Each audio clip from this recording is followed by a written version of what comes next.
Hi മക്കളെ, നിങ്ങളുടെ THSLC examination നടക്കുകയാണ്.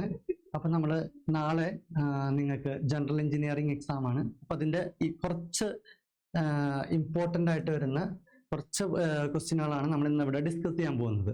ഇപ്പൊ ഒന്നാമത്തെ ചാപ്റ്റർ ആയിട്ടുള്ള പവർ ട്രാൻസ്മിഷൻ സിസ്റ്റം അല്ലെ, ആ ചാപ്റ്ററിൽ നിന്ന് വരുന്ന 2 മാർക്ക് 3 മാർക്ക് എന്നൊക്കെ ഉള്ളൊരു ചോദ്യങ്ങളാണ് നമ്മളിവിടെ ഡിസ്കസ് ചെയ്യാൻ പോകുന്നത്. അപ്പൊ നിങ്ങളുടെ മാർക്കിന്റെ പാറ്റേൺ എന്ന് പറയുന്നത് 1 മാർക്കിന്റെ ചോദ്യങ്ങൾ ഉണ്ടാവും, ഒരു 10 ചോദ്യങ്ങൾ 1 മാർക്കിന്റെ ചോദ്യങ്ങൾ ഉണ്ടാവും. അതിൽ സ്റ്റേറ്റ്മെന്റ് ടൈപ്പ് ഉണ്ടാവും, 1 വേർഡ് ക്വസ്റ്റ്യൻസ് ഉണ്ടാവും, മാച്ച് ദ ഫോളോയിങ് ഉണ്ടാവും. രണ്ടാമത്തെ ക്വസ്റ്റ്യൻ എന്ന് പറയുന്നത് 3 മാർക്കിന്റെ ക്വസ്റ്റ്യനുകൾ ഉണ്ടാവും, പിന്നെ 2 മാർക്കിന്റെ ക്വസ്റ്റ്യൻ ആണ്, പിന്നെ 4 മാർക്കിന്റെ ക്വസ്റ്റ്യൻ.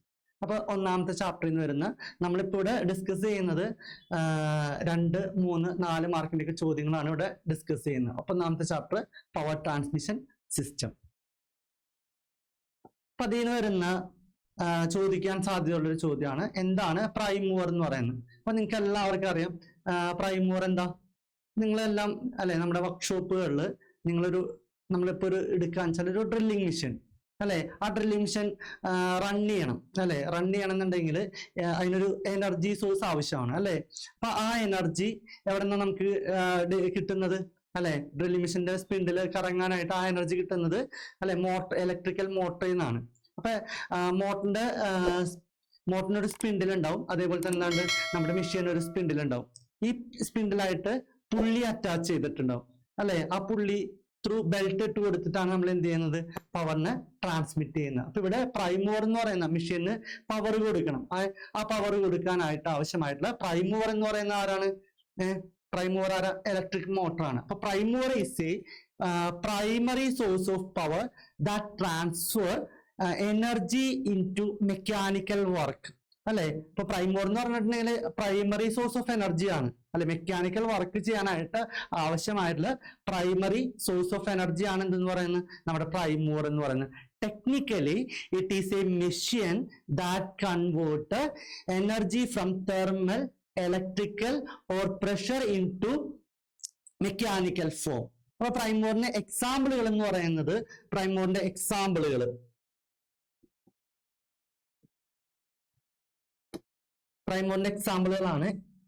എഞ്ചിൻ, അതേപോലെ തന്നെ മോട്ടർ, ഇലക്ട്രിക്കൽ മോട്ടർ, അതേപോലെ തന്നെ ടർബൈൻസ്. ഇതൊക്കെ എന്താണ്? പ്രൈം മൂവറിന്റെ എക്സാമ്പിൾ ആണ്. അപ്പൊ പ്രൈം മൂവർ എന്ന് പറയുന്നത് 2 മാർക്കിന്റെ ഒക്കെ ചോദ്യമായിട്ട് ചോദിക്കാൻ സാധ്യതയുള്ള ഒരു ചോദ്യമാണ്, എന്താണ് പ്രൈം മൂവർ എന്ന് പറയുന്നത്. അപ്പൊ പ്രൈം മൂവർ എന്ന് പറയുന്നത് is A primary source of energy ആണ് എന്തെന്ന് പറയുന്നത്, പ്രൈം മൂവർ എന്ന് പറയുന്നത്. അപ്പൊ ഇങ്ങനെയൊക്കെ ചോദിക്കുന്ന സമയത്ത് നമ്മൾ എന്തുൾപ്പെടെ എഴുതണം, ഒരു എക്സാമ്പിളുകൾ ഉൾപ്പെടെ ഈ ചോദ്യത്തിന് ഉത്തരം എഴുതാൻ ശ്രമിക്കുക.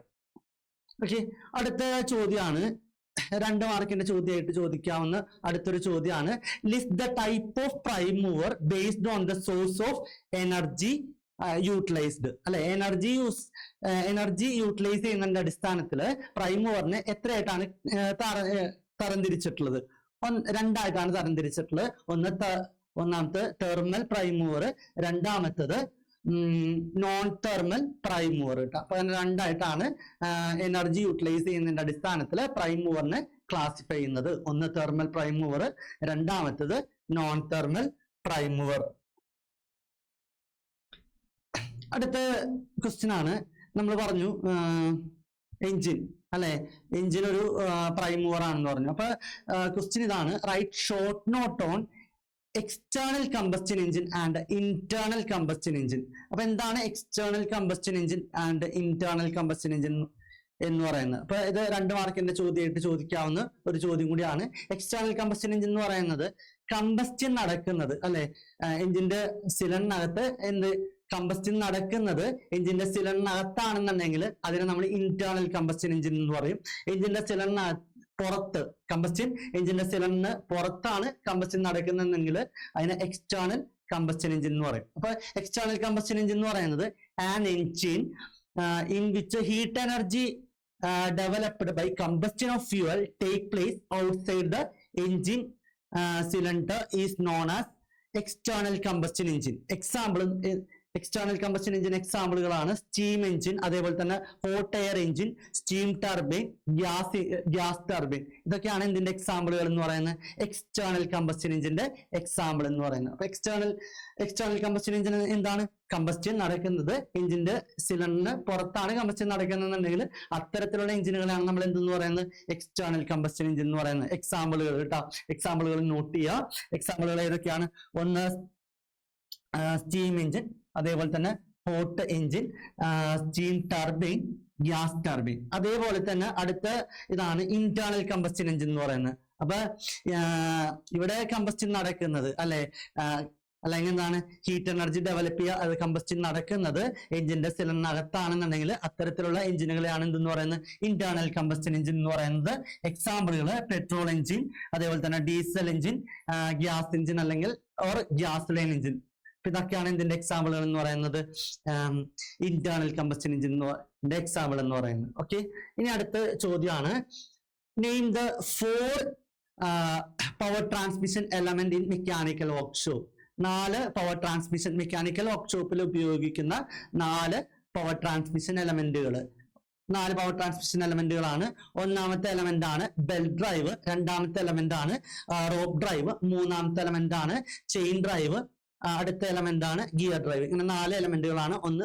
ഒന്ന് ബെൽറ്റ് ഡ്രൈവ്, രണ്ടാമത്തത് റോപ്പ് ഡ്രൈവ്, മൂന്നാമത്തത് ചെയിൻ ഡ്രൈവ്, അടുത്തത് ഗിയർ ഡ്രൈവ്. ഓക്കെ, അടുത്ത ചോദ്യം, write short note on flat belt.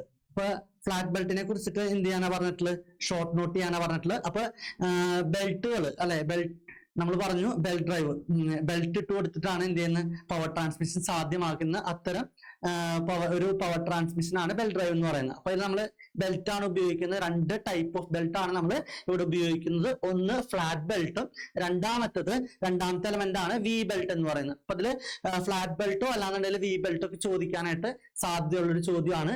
2 mark അല്ലാന്നുണ്ടെങ്കിൽ 3 മാർക്കിന്റെ ചോദ്യമായിട്ട് ചോദിക്കാവുന്ന ഒരു ചോദ്യമാണ് ഫ്ലാറ്റ് ബെൽറ്റ്. ഇപ്പൊ ഫ്ലാറ്റ് ബെൽറ്റിനെ കുറിച്ചിട്ട് പറയുകയാണെന്നുണ്ടെങ്കിൽ ഫ്ലാറ്റ് ബെൽറ്റിന്റെ ക്രോസ് സെക്ഷൻ എന്ന് പറയുന്നത്, അപ്പൊ അതിന്റെ ആ ബെൽറ്റ് എടുക്കാൻ വെച്ചാൽ അതിന്റെ ക്രോസ് സെക്ഷൻ എന്ന് പറയുന്നത് എന്തായിരിക്കുള്ളൂ, റെക്ടാങ്കുലർ ഇൻ ക്രോസ് സെക്ഷൻ ആയിരിക്കുള്ളൂ ഫ്ലാറ്റ് ബെൽറ്റിന്റെ ക്രോസ് സെക്ഷൻ എന്ന് പറയുന്നത്. അപ്പൊ അതിന്റെ മെറ്റീരിയൽ എന്ന് പറയുന്നത് ലെതർ, ക്യാൻവാസ്, കോട്ടൺ ആയിരിക്കുള്ളൂ ഈ ഫ്ലാറ്റ് ബെൽറ്റിന്റെ മെറ്റീരിയൽ എന്ന് പറയുന്നത്. അപ്പൊ അതിന്റെ 2 എൻഡുകളും ആ ബെൽറ്റിന്റെ 2 എൻഡുകളും കണക്ട് ചെയ്യുന്നത് ഒന്നിലാണെന്നുണ്ടെങ്കിൽ സ്ട്രാപ്പ് ജോയിന്റ് ആയിരിക്കുള്ളൂ, അല്ലാന്നുണ്ടെങ്കിൽ എങ്ങനെയായിരിക്കുള്ളൂ, ബട്ട് ജോയിന്റ് ആയിട്ടായിരിക്കുള്ളൂ 2 എൻഡുകളും കണക്ട് ചെയ്യുന്നത്.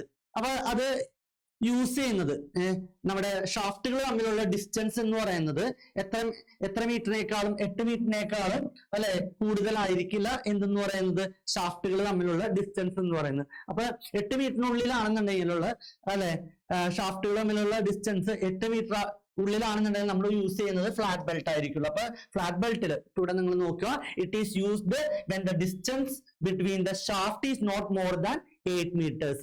അപ്പൊ 8 മീറ്ററിനേക്കാളും കൂടുതലുള്ള ഷാഫ്റ്റുകൾ തമ്മിലുള്ള അല്ലെ പവർ ട്രാൻസ്മിഷൻ ഡിസ്റ്റൻസ് എന്ന് പറയുന്നത് എത്ര മീറ്റർ അല്ല, 8 മീറ്ററിനേക്കാളും മുകളിലല്ല എന്നാണ് പറയുന്നത്. അപ്പൊ 8 മീറ്ററിനേക്കാളും മുകളിലുള്ള ഒരു പവർ ട്രാൻസ്മിഷൻ എലമെന്റ് എന്താണ് നമ്മൾ ഉപയോഗിക്കുന്ന, ഒരു 8 മീറ്ററിനേക്കാളും കൂടുതൽ നമ്മൾ ഉപയോഗിക്കുന്ന പവർ ട്രാൻസ്മിഷൻ എലമെന്റ് ആണ് റോപ്പ് ഡ്രൈവ് എന്ന് പറയുന്നത് കേട്ടോ. അപ്പൊ അടുത്ത ചോദ്യമാണ്, 2 ടൈപ്പ് ഓഫ് ബെൽറ്റ് ഉണ്ട്, ഒന്ന് ഫ്ലാറ്റ് ബെൽറ്റും അടുത്തത് വി ബെൽറ്റും. അപ്പൊ റൈറ്റ് ഷോർട്ട് നോട്ട്, ഇത് ഫ്ലാറ്റ് ബെൽറ്റ് ചോദിച്ച പോലെ തന്നെ ചോദിക്കാൻ സാധ്യതയുള്ള ഒരു ചോദ്യമാണ് വി ബെൽറ്റ് എന്ന് പറയുന്നത്. വി ബെൽറ്റ് നിങ്ങൾ എടുക്കുകയാണെന്നുണ്ടെങ്കിൽ വി ബെൽറ്റിന്റെ ക്രോസ് സെക്ഷൻ എന്ന് പറയുന്നത് ട്രപ്പിസോയിഡൽ ഇൻ ക്രോസ് സെക്ഷൻ ആയിരിക്കുള്ളൂ. ട്രപ്പിസോയിഡൽ ഇൻ ക്രോസ് സെക്ഷൻ ആയിരിക്കുള്ളൂ. അതേപോലെ തന്നെ അതിന്റെ നമ്മുടെ പുള്ളിന്റെ ഗ്രൂവ് അടിഭാഗമായിട്ട് എന്ത് ചെയ്യുന്നില്ല, ഇത് ടച്ച് ചെയ്യില്ല. ഗ്രൂവ് അടിഭാഗമായിട്ട് ഈ ബെൽറ്റ് ടച്ച് ചെയ്യില്ല. ലാർജ് പവർ ട്രാൻസ്മിറ്റ് ചെയ്യുന്ന എക്യുപ്മെന്റുകളിലാണ് നമ്മൾ എന്ത് ഉപയോഗിക്കുക, വി ബെൽറ്റ് ഉപയോഗിക്കുക. ഇതിന്റെ മെറ്റീരിയൽ എന്ന് പറയുന്നത് റബ്ബർ ഇംബ്രിഗേറ്റഡ് ഓൺ ഫാബ്രിക് ആണ് ഇതിന്റെ മെറ്റീരിയൽ എന്ന് പറയുന്നത്. അതിന്റെ ഗ്രൂവിന്റെ ആംഗിൾ എന്ന് പറയുന്നത് 30 degree to 40 degree ആണ് ഗ്രൂവിന്റെ ആംഗിൾ എന്ന് പറയുന്നത്. അപ്പൊ ഇതിന്റെ മെറ്റീരിയൽ നോക്കുക, ഇതിന്റെ ക്രോസ് സെക്ഷൻ നോക്കുക. ഇത് ട്രാൻസ്മിറ്റ് ചെയ്യുന്നത് ലാർജ് അല്ലെ പവറിനെ ട്രാൻസ്മിറ്റ് ചെയ്യാൻ ഉള്ള എക്യുപ്മെന്റുകളിലാണ് നമ്മൾ എന്ത് ഉപയോഗിക്കുന്നത്, വി ബെൽറ്റ് ഉപയോഗിക്കുന്നത്. അതേപോലെ തന്നെ അതിന്റെ മെറ്റീരിയൽ എന്ന് പറയുന്നത് റബ്ബർ ഇംപ്ലിക്കേറ്റഡ് ഓൺ ഫാബ്രിക് ആണ്. അതിന്റെ ഗ്രൂവിന്റെ ആംഗിൾ എന്ന് പറയുന്നത് 30 ഡിഗ്രി ടു 40 ഡിഗ്രി ആണ്. അപ്പൊ ഇവിടെ നിങ്ങൾ നോക്കി, it is A trapezoidal in cross section such that when placed over the പുള്ളി its bottom surface does not touch the groove on the pulley. It is used for transmitting large power in workshop. The belt is made of rubber imbricated on fabric which groove angle of 30 degree to 40 degree. Okay, ഇനി അടുത്ത question ആണ് ഇതിന് ചോദിക്കാവുന്ന അടുത്ത question ആണ്. ഇത് important ആണ്, ഇത് വളരെ ഇമ്പോർട്ടന്റ് ആണ്. ഇതിൽ ഏതെങ്കിലും ഒരെണ്ണം ചോദിക്കാം. രണ്ട് ടൈപ്പ് ഓഫ് ബെൽറ്റ് ഡ്രൈവ് ആണുള്ളത്. ഒന്ന് ഓപ്പൺ ബെൽറ്റ് ഡ്രൈവ്, അല്ലാന്നുണ്ടെങ്കിൽ ക്രോസ് ബെൽറ്റ് ഡ്രൈവ്. അതിൽ ഏതെങ്കിലും ഒരു ചോദ്യം ഷുവർ ആയിട്ടും ചോദിക്കാൻ സാധ്യതയുള്ള ഒരു ചോദ്യമാണ്. ഒന്ന് ഓപ്പൺ ബെൽറ്റ് ഡ്രൈവ്, അല്ലാന്നുണ്ടെങ്കിൽ ക്രോസ് ബെൽറ്റ് ഡ്രൈവ് എന്ന് പറയുന്നത്. അപ്പൊ ഇവിടെ ചോദിച്ചിട്ട് നോക്കുക, explain the open belt drive with the help of neat sketch. അതേപോലെ തന്നെ draw and mark the open belt drive system in power transmission system. Okay, ഇതാണ് ചോദ്യം എന്ന് പറയുന്നത്. ഓപ്പൺ ബെൽറ്റ് ഡ്രൈവ് ഒരു ചിത്രത്തിന്റെ സഹായത്തോട് കൂടിയിട്ട് എക്സ്പ്ലെയിൻ ചെയ്യാനായിട്ടാണ് പറഞ്ഞിട്ടുള്ളത്. അപ്പൊ ഇവിടെ ചിത്രം നിങ്ങൾ നോക്കിയിട്ടുണ്ടെങ്കിൽ അല്ലെ, ഇപ്പൊ ഈ കാണിച്ചിട്ടുള്ളത് ഷാഫ്റ്റ് ആണ് അല്ലെ, ഷാഫ്റ്റ് ആണ്. ഇപ്പൊ രണ്ട് ഷാഫ്റ്റുകൾ ഉണ്ടാവും, ഇതും ഷാഫ്റ്റ് ആണ്. ഒരു ഷാഫ്റ്റ് എന്ന് പറയുന്നത് ഡ്രൈവർ ഷാഫ്റ്റ് ആയിരിക്കുള്ളൂ, ഒരു ഷാഫ്റ്റ് ഡ്രൈവർ ഷാഫ്റ്റ് ആയിരിക്കുള്ളൂ, ഒരു ഷാഫ്റ്റ് ഡ്രിവൻ ഷാഫ്റ്റ് ആയിരിക്കുള്ളൂ.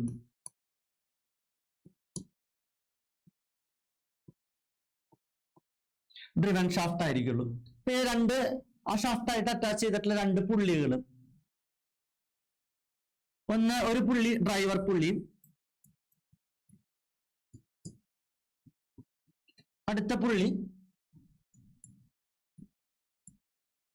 ഡ്രിവൻ പുള്ളി. ഓക്കെ, അപ്പൊ ഡ്രൈവർ പുള്ളിയാണ് നമ്മുടെ പ്രൈം മൂവർ പറഞ്ഞ സമയത്ത് അല്ലെ. മോട്ടർ എന്ന് പറയുന്നത് എന്താണെന്ന് പറഞ്ഞു, പ്രൈം മൂവർ ആണ്. ഇപ്പൊ ഇവിടെ നിങ്ങൾ സങ്കല്പിക്കുക, ഇതൊരു ഡ്രില്ലിംഗ് മെഷീനിൽ അല്ലെ, ഡ്രില്ലിംഗ് മെഷീനിൽ മോട്ടറിൽ നിന്ന് അല്ലെ, മോട്ടറിൽ നിന്നാണ് ആ മെഷീന്റെ പവർ കൊടുക്കുന്നതെന്ന് വിചാരിക്കുക. അപ്പൊ മോട്ടർ അറ്റാച്ച് ചെയ്തിട്ടുള്ള മോട്ടറിന്റെ പുള്ളി എന്ത് പുള്ളി ആയിരിക്കുള്ളൂ, ഡ്രൈവർ പുള്ളിയാണ്. അപ്പൊ അവിടെ നിന്നാണ് എവിടേക്ക് കറക്കം കൊടുക്കുന്നത്, മെഷീന് കറക്കം കൊടുക്കുന്നത് അല്ലെ. അപ്പൊ കറക്കം കൊടുക്കുന്നത് ഡ്രൈവർ പുള്ളിയും, കറക്കം സ്വീകരിക്കുന്നത് അല്ലെ മെഷീന്റെ പുള്ളി എന്ന് പറയുന്നത് എന്താണ്, ഡ്രിവൺ പുള്ളി ആയിരിക്കുള്ളൂ. ഓക്കെ, അപ്പൊ ഇവിടെ നിന്ന് നമ്മള് ഇതിങ്ങനെ വലിക്കുകയാണ്, ഇങ്ങനെ കറങ്ങാണ് അല്ലെ, മോട്ടർ കറങ്ങാണ്. അപ്പൊ ഈ ഭാഗം എന്തായിരിക്കുള്ളൂ, ടൈറ്റ് സൈഡും ഈ ഭാഗം എന്തായിരിക്കുള്ളൂ, slack side ആയിരിക്കുള്ളൂ.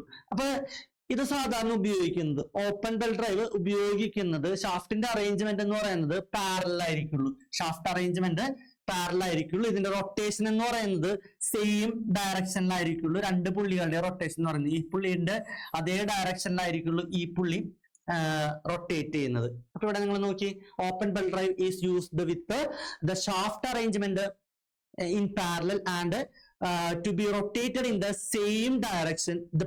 The driver pulley pulls the belt from one side and deliver it to the other side. Hence tension on the former side. അപ്പൊ ഈ ഫോർമർ സൈഡിൽ എന്തായിരിക്കുള്ളൂ, ടൈറ്റ് സൈഡ് ആയിരിക്കുള്ളൂ അല്ലെ. Tension on the former side, hence the tension on the former side will be greater than the later side അല്ലെ. ഈ സൈഡിൽ എന്തായിരിക്കുള്ളൂ, tension കൂടുതലായിരിക്കുള്ളൂ, ഈ സൈഡിൽ loose ആയിരിക്കുള്ളൂ അല്ലെങ്കിൽ സ്ലാക്ക് ആയിരിക്കുള്ളൂ. ഓക്കെ, അപ്പൊ ഇതാണ് 3 മാർക്കിന്റെ ഒക്കെ ചോദിക്കാൻ സാധ്യതയുള്ള ഒരു ചോദ്യമാണ് ഓപ്പൺ ബെൽറ്റ് ഡ്രൈവ്. അപ്പൊ ഓപ്പൺ ബെൽറ്റ് ഡ്രൈവ് നമ്മൾ നോക്കുന്ന സമയത്ത് ഷാഫ്റ്റിന്റെ അറേഞ്ച്മെന്റ് കുറച്ച് കാര്യങ്ങളോട് ശ്രദ്ധിക്കാണ്ട്. ഷാഫ്റ്റിന്റെ അറേഞ്ച്മെന്റ് എങ്ങനെയായിരിക്കുള്ളൂ, പാരലൽ ആയിരിക്കുള്ളൂ. ഇവിടെ രണ്ട് പുള്ളികൾ ഉണ്ടാവും. ഒരു പുള്ളി എന്ന് പറയുന്നത് എന്തായിരിക്കുള്ളൂ, ഡ്രൈവർ പുള്ളിയാണ്. മോട്ടർ അറ്റാച്ച് ചെയ്തിട്ടുള്ള പുള്ളിയാണ് ഡ്രൈവർ പുള്ളി എന്ന് പറയുന്നത്. നമ്മുടെ മെഷീന്റെ പുള്ളി എന്ന് പറയുന്നത് എന്തായിരിക്കുള്ളൂ, ഡ്രിവൺ പുള്ളിയാണ് അല്ലെ. മോട്ടറാണ് കറക്കം എവിടേക്ക് കൊടുക്കുന്നത്, മെഷീനിലോട്ട് കൊടുക്കുന്നത്. അപ്പൊ കറക്കം അല്ലെ ഇങ്ങനെയാണ് കറങ്ങുന്നത് അല്ലെ, ഇങ്ങനെയാണ് റൊട്ടേറ്റ് ചെയ്യുന്നത്. അപ്പൊ ഇതിന്റെ ഫോർമർ സൈഡ് ടൈറ്റ് സൈഡും ലേറ്റർ സൈഡ് എന്തായിരിക്കുള്ളൂ, സ്ലാക്ക് സൈഡ് ആയിരിക്കുള്ളൂ. ഇനി റൊട്ടേഷൻ എന്ന് പറയുന്നത്, രണ്ട് പുള്ളികളുടെ റൊട്ടേഷൻ എന്ന് പറയുന്നത് സെയിം ഡയറക്ഷനിലായിരിക്കുള്ളൂ. ഓക്കെ, ഇതാണ് ഓപ്പൺ ബെൽറ്റ് ഡ്രൈവ് എന്ന് പറയുന്നത്. ഇനി അടുത്ത ഇതേപോലെ തന്നെ ചോദിക്കാൻ സാധ്യതയുള്ള ഒരു ചോദ്യമാണ് ക്രോസ് ബെൽറ്റ് ഡ്രൈവ് എന്ന് പറയുന്നത്. അപ്പൊ ക്വസ്റ്റ്യൻ ഇതാണ്, explain cross belt drive with the help of neat sketch, അല്ലെങ്കിൽ draw neat sketch of cross belt drive and identify the parts. ഇങ്ങനെയും ചോദിക്കാം.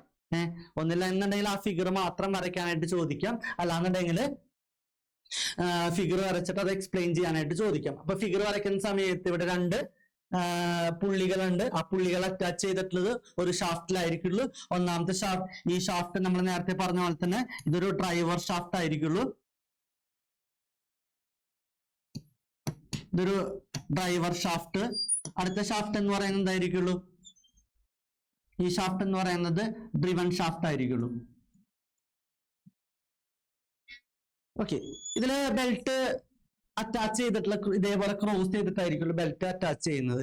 അപ്പൊ ഇങ്ങനെ അറ്റാച്ച് ചെയ്യുന്നത് കൊണ്ട് ഒരു ബെനഫിറ്റ് എന്ന് പറയുന്നത് സ്ലിപ്പിങ് കുറവായിരിക്കുള്ളൂ. ഏതിനേക്കാളും നമ്മൾ നേരത്തെ പറഞ്ഞിട്ടുള്ള ഓപ്പൺ ബെൽറ്റിനേക്കാളും സ്ലിപ്പിങ് ഏതിന് കുറവായിരിക്കുള്ളൂ? ക്രോസ് ബെൽറ്റിന് കുറവായിരിക്കുള്ളൂ. ഇവിടെ ഷാഫ്റ്റിന്റെ അറേഞ്ച്മെന്റ് നേരത്തെ പറഞ്ഞ പോലെ തന്നെ പാരലൽ ആയിട്ടുള്ള അറേഞ്ച്മെന്റ് ആണ്. അതേപോലെ തന്നെ റൊട്ടേഷൻ എന്ന് പറയുന്നത് ഇതിന്റെ ഓപ്പോസിറ്റ് ഡയറക്ഷനിലായിരിക്കുള്ളൂ. രണ്ട് ഷാഫ്റ്റുകളുടെയും കറക്കം എന്ന് പറയുന്നത്. ഇനി ഇതേപോലെ തന്നെ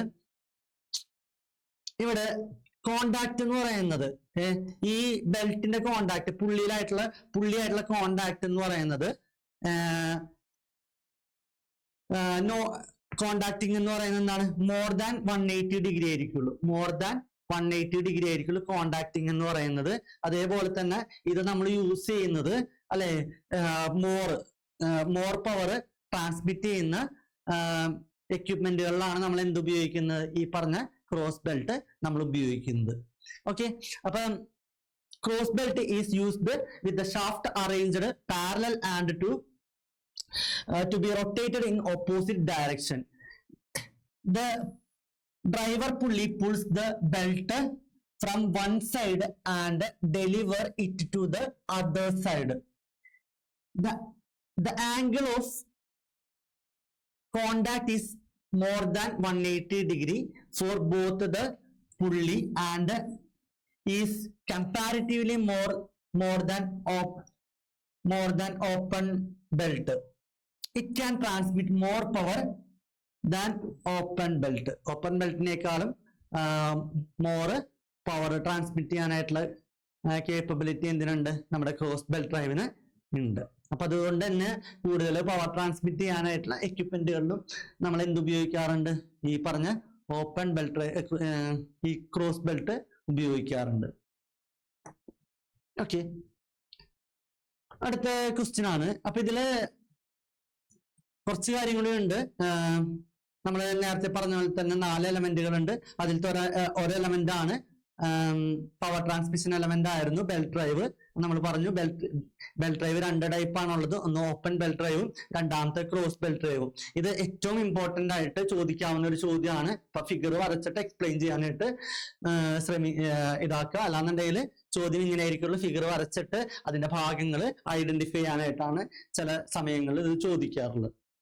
ഇനി അടുത്ത റോപ്പ് ഡ്രൈവ്. ഒന്നാമത്തെയാണ് നമ്മൾ പറഞ്ഞിട്ടുള്ള ബെൽറ്റ്, പിന്നെ റോപ്പ്, പിന്നെ ഗിയർ. അടുത്ത എലമെന്റ് ആണ്. ഇങ്ങനെ 4 എലമെന്റുകൾ ഉണ്ട്. ഒന്ന് ബെൽറ്റ്, രണ്ടാമത്തെ എലമെന്റ് ആണ് റോപ്പ്, പിന്നെ ചെയിന്, അടുത്ത എലമെന്റ് ഗിയർ ഡ്രൈവ്. ഇങ്ങനെ 4 എലമെന്റുകളാണ്. അപ്പൊ റോപ്പ് ഡ്രൈവും ചെയിൻ ഡ്രൈവും നോക്കുക. റോപ്പ് ഡ്രൈവിലാണെന്നുണ്ടെങ്കിൽ 8 മീറ്ററിനേക്കാളും കൂടുതലാണ് പവർ ട്രാൻസ്മിഷൻ ചെയ്യുന്നത് എന്ന് നോക്കുക. അതേപോലെ തന്നെ ചെയിൻ ഡ്രൈവിലാണെന്നുണ്ടെങ്കിൽ അല്ലെ 2 വീലുകൾ ഉണ്ടാവും. ഒരു ചെറിയ വീലിനെ നമ്മൾ പറയുന്നത് പിനിയൻ എന്ന് പറയും, വലിയ വീലിനെ വീൽ എന്ന് പറയും അല്ലെ. ഇതിന്റെ ഇടയിൽ നമ്മൾ എന്തിട്ട് കൊടുത്തിട്ട് ചെയിൻ ഇട്ട് കൊടുത്തിട്ടാണ് നമ്മൾ എന്ത് ചെയ്യുന്നത്? പവർ ട്രാൻസ്മിഷൻ ചെയ്യുന്നത് അല്ലെ. അപ്പൊ അതും ചിലപ്പോ 2 മാർക്കിന്റെ ഒക്കെ ആയിട്ട് ചോദിക്കാൻ സാധ്യതയുണ്ട്. ഇനി അതേപോലെ തന്നെ എന്താണ് ഗിയർ ഡ്രൈവില് 4 ടൈപ്പ് ഓഫ് ഗിയേഴ്സ് ഉണ്ട്. പവർ ട്രാൻസ്മിഷൻ സിസ്റ്റത്തില് 4 ടൈപ്പ് ഓഫ് ഗിയേഴ്സ് ഉണ്ട്. അതിൽ ഏതെല്ലാമാണ് ആ 4 ടൈപ്പ് ഓഫ് ഗിയേഴ്സ്? 2 മാർക്കിന്റെ അല്ലാന്നുണ്ടെങ്കിൽ 3 മാർക്കിന്റെ ഒക്കെ ആയിട്ട് ചോദ്യമായിട്ട് ചോദിക്കാൻ സാധ്യതയുള്ളതാണ്. ഒന്നാമത്തെ സ്പർ ഗിയർ. സ്പർ ഗിയർ ഒക്കെ എഴുതുന്ന സമയത്ത് അത് എന്താണെന്നുള്ളത് വരയ്ക്കുകയും ചെയ്യണം. സ്പർ ഗിയർ എങ്ങനെയാണ്? ഇപ്പൊ ഗിയറിന്റെ ഇത് അല്ലെ, രണ്ട് ഷാഫ്റ്റുകൾ. ഞാനിവിടെ മുകളിൽ ഞാൻ വരയ്ക്കാം സ്പർ ഗിയർ.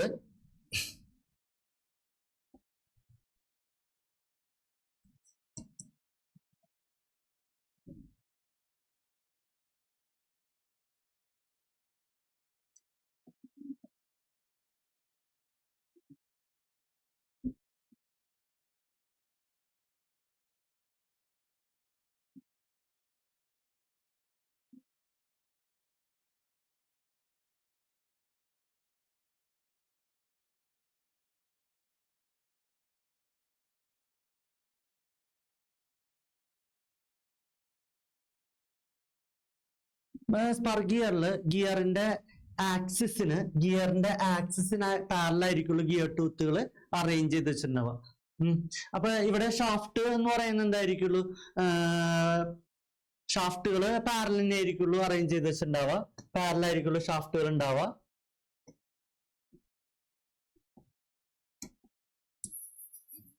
ഷാഫ്റ്റ് പാരലായിരിക്കുള്ളൂ. അപ്പൊ സ്പർ ഗിയറിൽ നിങ്ങൾ നോക്കുക, സ്പർ ഗിയറിൽ എന്തായിരിക്കുള്ളൂ? ഗിയർ ഒരു സിലിണ്ടറിക്കൽ സർഫസിലായിരിക്കുള്ളൂ ടൂത്തുകൾ അറേഞ്ച് ചെയ്ത് വെച്ചിട്ടുണ്ടാവുക. അതേപോലെ തന്നെ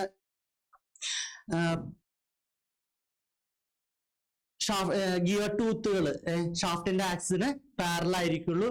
it is used for transmitting power between the parallel shaft. അപ്പൊ പാരലൽ ഷാഫ്റ്റുകൾക്കിടയിലുള്ള പവർ ട്രാൻസ്മിഷൻ ആണ് നമ്മൾ എന്ത് ഉപയോഗിക്കുന്നത്?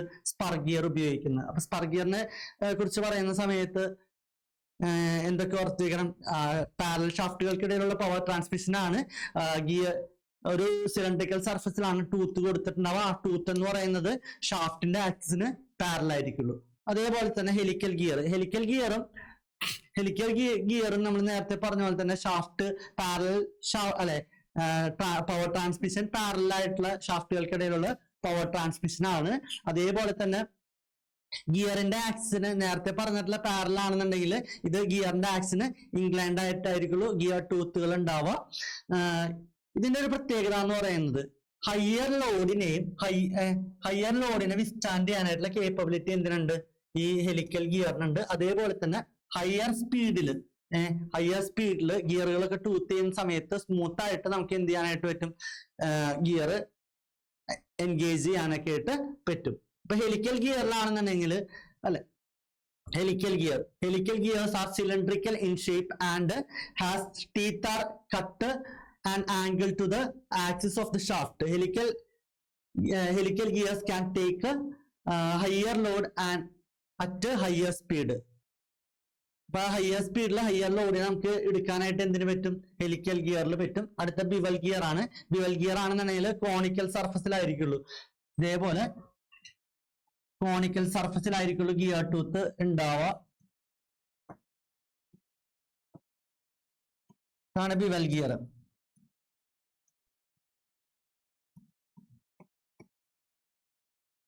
ഇത് ഷാഫ്റ്റിന്റെ ആക്സിസ് എടുക്കുകയാണെന്നുണ്ടെങ്കിൽ എന്താ ഷാഫ്റ്റിന്റെ axis. Bevel gear are conical in shape and the gear tooth are cut on conical surface. Bevel gears used for transmitting power between two intersecting shaft. രണ്ട് intersecting ഷാഫ്റ്റുകൾക്കിടയിലുള്ള ഇവിടെ നിങ്ങളെ ഷാഫ്റ്റിന്റെ ആക്സിസ് നോക്കുകയാണെന്നുണ്ടെങ്കിൽ ഇന്റർസെക്ട് ചെയ്യുന്നുണ്ട് അല്ലെ. രണ്ട് ഇന്റർസെക്ടിങ് ഷാഫ്റ്റുകൾക്കിടയിലുള്ള ഒരു പവർ ട്രാൻസ്മിഷൻ ആണ് ഇവിടെ നടക്കുന്നത്, ബെവൽ ഗിയറിൽ നടക്കുന്നത്. ഒരു കോണിക്കൽ സർഫസിലായിരിക്കുള്ള ഗിയർ ടൂത്തുകൾ കൊടുക്കുന്നുണ്ടാവുക. അത് ഓക്കെ. ഇനി അടുത്ത ഗിയർ ആണ് വേം ഗിയർ. അപ്പൊ 4 ഗിയർ ഉണ്ട്. ഒന്നാമത്തെ ഗിയർ ആണ് സ്പർ ഗിയർ, രണ്ടാമത്തെ ഗിയർ ഹെലിക്കൽ ഗിയർ, മൂന്നാമത്തെ ഗിയർ ബെവൽ ഗിയർ, ഏറ്റവും ലാസ്റ്റ് വൺ വേം ഗിയർ.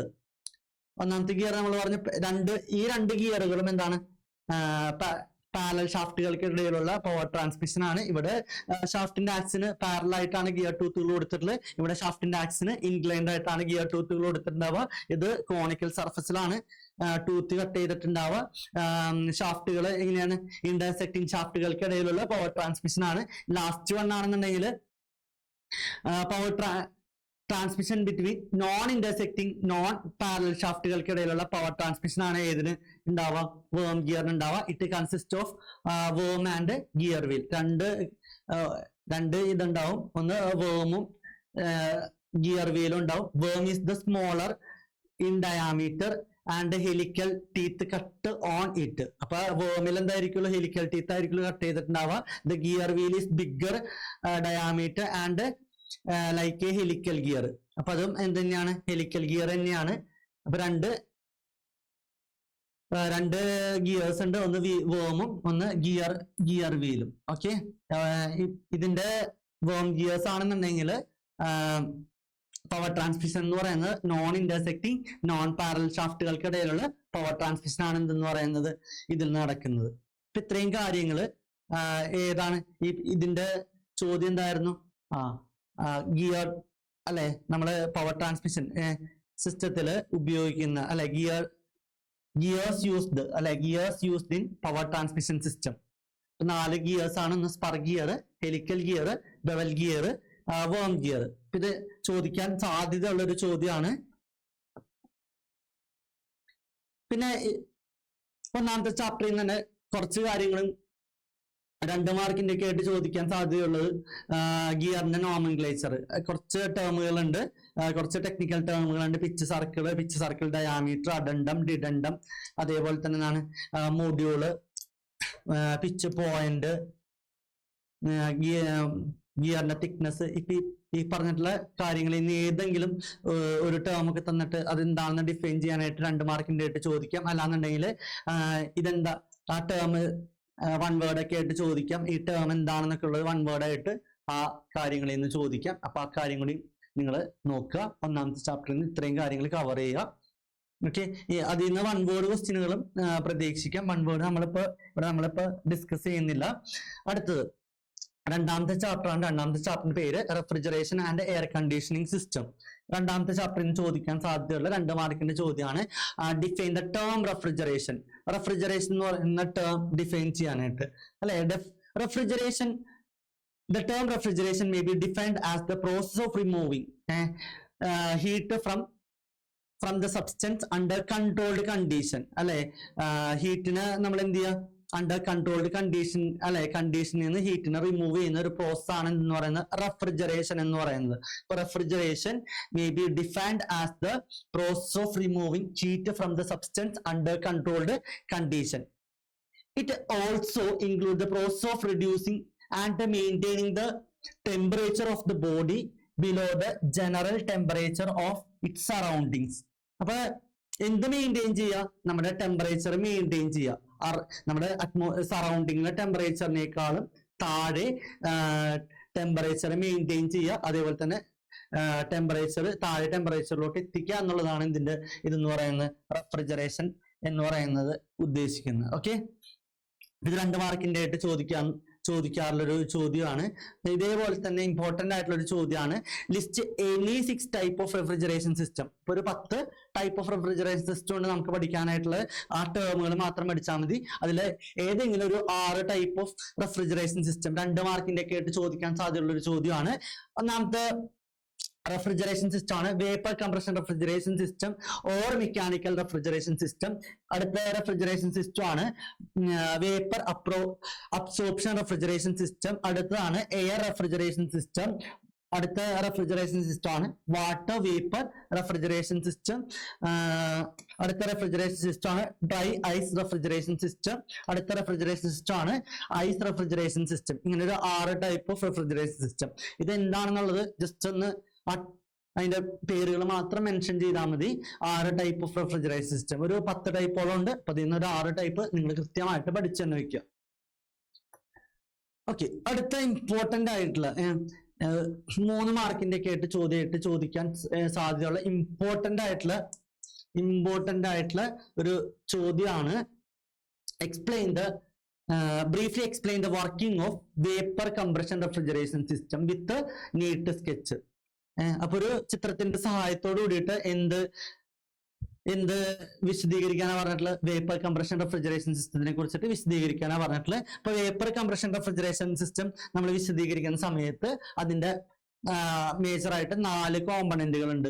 ഒന്നാമത്തെ കോമ്പണന്റ് ആണ് കംപ്രസർ എന്ന് പറയുന്നത്. ഒന്നാമത്തെ കോമ്പണന്റ് കംപ്രസർ, രണ്ടാമത്തെ കോമ്പണന്റ് ആണ് കണ്ടൻസർ, മൂന്നാമത്തെ കോമ്പണന്റ് ആണ് എക്സ്പാൻഷൻ വാൽവ്, നാലാമത്തെ കോമ്പണന്റ് ആണ് ഇവോപ്പറേറ്റർ. ഇങ്ങനെ 4 കോമ്പണന്റ് ആണ് എന്തിനുള്ളത്?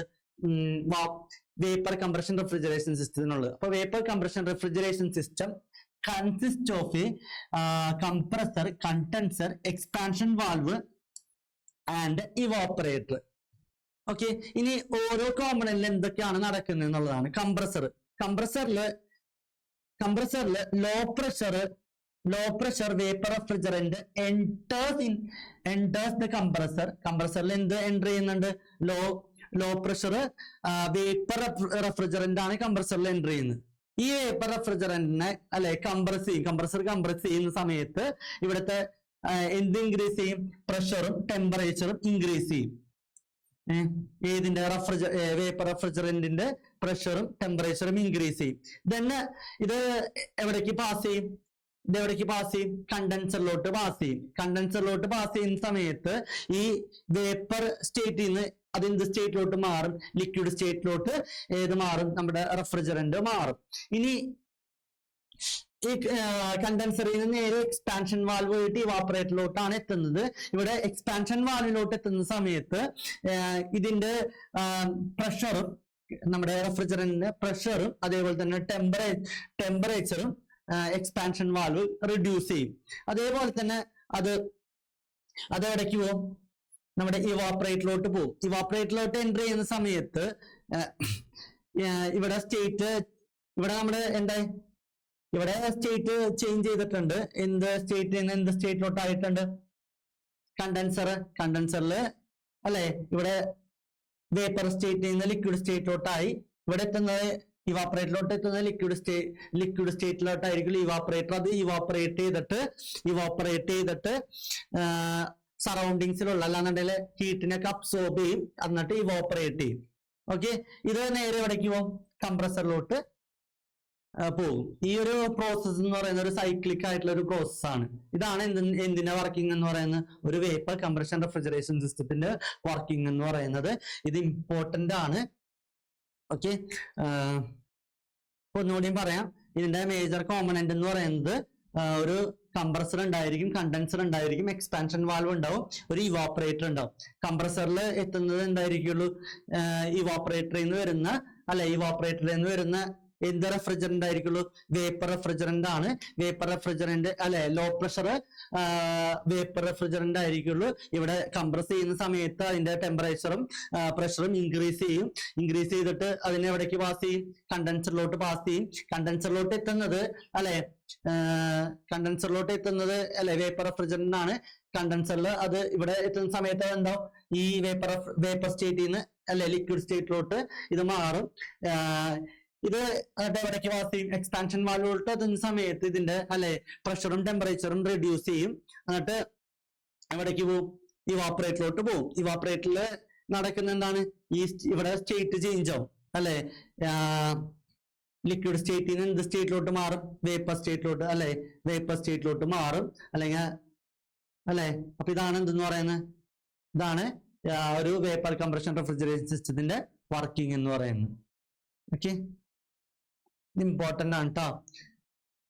അടുത്തതാണ് write the classification of refrigerant, give the example. 2 type of refrigerant ആണുള്ളത്. ഒന്ന് പ്രൈമറി റെഫ്രിജറന്റും രണ്ടാമത്തത് സെക്കൻഡറി റെഫ്രിജറന്റും. പ്രൈമറി റെഫ്രിജറന്റിന്റെ എക്സാമ്പിൾ ആണ് അമോണിയ, ഫ്രീയോൺ എക്സെട്ര.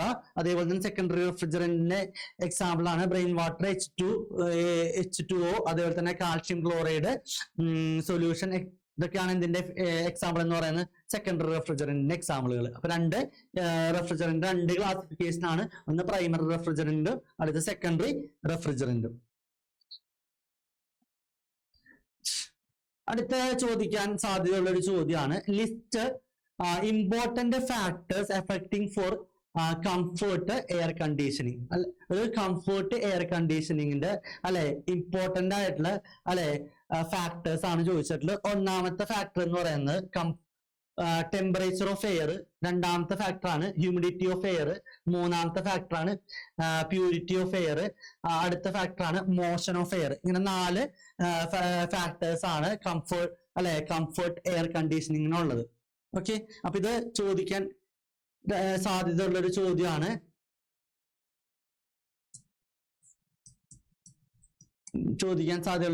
കേട്ടോ, ഇമ്പോർട്ടന്റ് ആയിട്ടുള്ള ചോദ്യമാണ്. അടുത്തത്, list out elements used in air conditioning system. Air conditioning സിസ്റ്റത്തിൽ യൂസ് ചെയ്യുന്ന എലമെന്റുകൾ ചോദിച്ചേക്കാണ്. അപ്പൊ ഇത് ചില സമയങ്ങളിൽ വേറെ കുറച്ച് എലമെന്റുകളും തന്നിട്ട് ഇതില് ആ എലമെന്റിന് എന്തുമാത്രം എടുക്കാനായിട്ട് പറയും, എന്തുമാത്രം എയർ കണ്ടീഷനിങ് സിസ്റ്റത്തിൽ ഉപയോഗിക്കുന്ന എലമെന്റുകൾ മാത്രം നമ്മുടെ അടുത്ത് ഇത് എടുക്കാനായിട്ട് പറയാറുണ്ട്. അങ്ങനെ ചോദ്യം ചോദിക്കാറുണ്ട്. അപ്പൊ എയർ കണ്ടീഷനിങ് സിസ്റ്റത്തിൽ ഉപയോഗിക്കുന്ന എലമെന്റുകൾ നമുക്ക് കൃത്യമായിട്ട് അറിഞ്ഞാൽ മാത്രമേ അങ്ങനെ ഒരു ചോദ്യം ചോദിക്കുന്ന സമയത്ത് എഴുതാനായിട്ട് പറ്റുള്ളൂ. അപ്പൊ എന്തൊക്കെ എലമെന്റുകളാണ് ഒരു എയർ കണ്ടീഷനിങ് സിസ്റ്റത്തിൽ ഉള്ളത്? ഒന്നാമത്തത് സർക്കുലേഷൻ ഫാന്, രണ്ടാമത്തെ എലമെന്റ് ആണ് air conditioning unit, supply duct, അതേപോലെ തന്നെ return outlet, supply outlet, filter. ഇത്രയുമാണ് ഇതിന്റെ എലമെന്റുകൾ എന്ന് പറയുന്നത്, എയർ കണ്ടീഷനിങ് സിസ്റ്റത്തിൽ ഉപയോഗിക്കുന്ന എലമെന്റുകൾ എന്ന് പറയുന്നത്. അടുത്തത്, ഡിഫൈൻ എയർ കണ്ടീഷനിങ്. എയർ കണ്ടീഷനിങ്ങിനെ ഡിഫൈൻ ചെയ്യാനാണ് പറഞ്ഞിട്ടുള്ളത്. Air conditioning is the process used to control the temperature and the quality of air in an enclosed space. It involves supplying and maintaining desirable internal atmospheric condition for human comfort respective of external condition. ഇതാണ് ഇതിന്റെ definition എന്ന് പറയുന്നത്, air കണ്ടീഷന്റെ definition എന്ന് പറയുന്നത്. അപ്പൊ air conditioning is the process used to control the temperature and quality of air in an enclosed space. It involves supplying and maintaining desirable internal atmospheric conditions for human comfort respective of external condition. ഇത് ചോദിക്കാറുള്ളതാണ്. അടുത്തതാണ് write short note on inverter air conditioner. ചോദിക്കാറുള്ളതാണ്, important ആയിട്ടുള്ള ഒരു question കൂടിയാണ് inverter air condition എന്ന് പറയുന്നത്.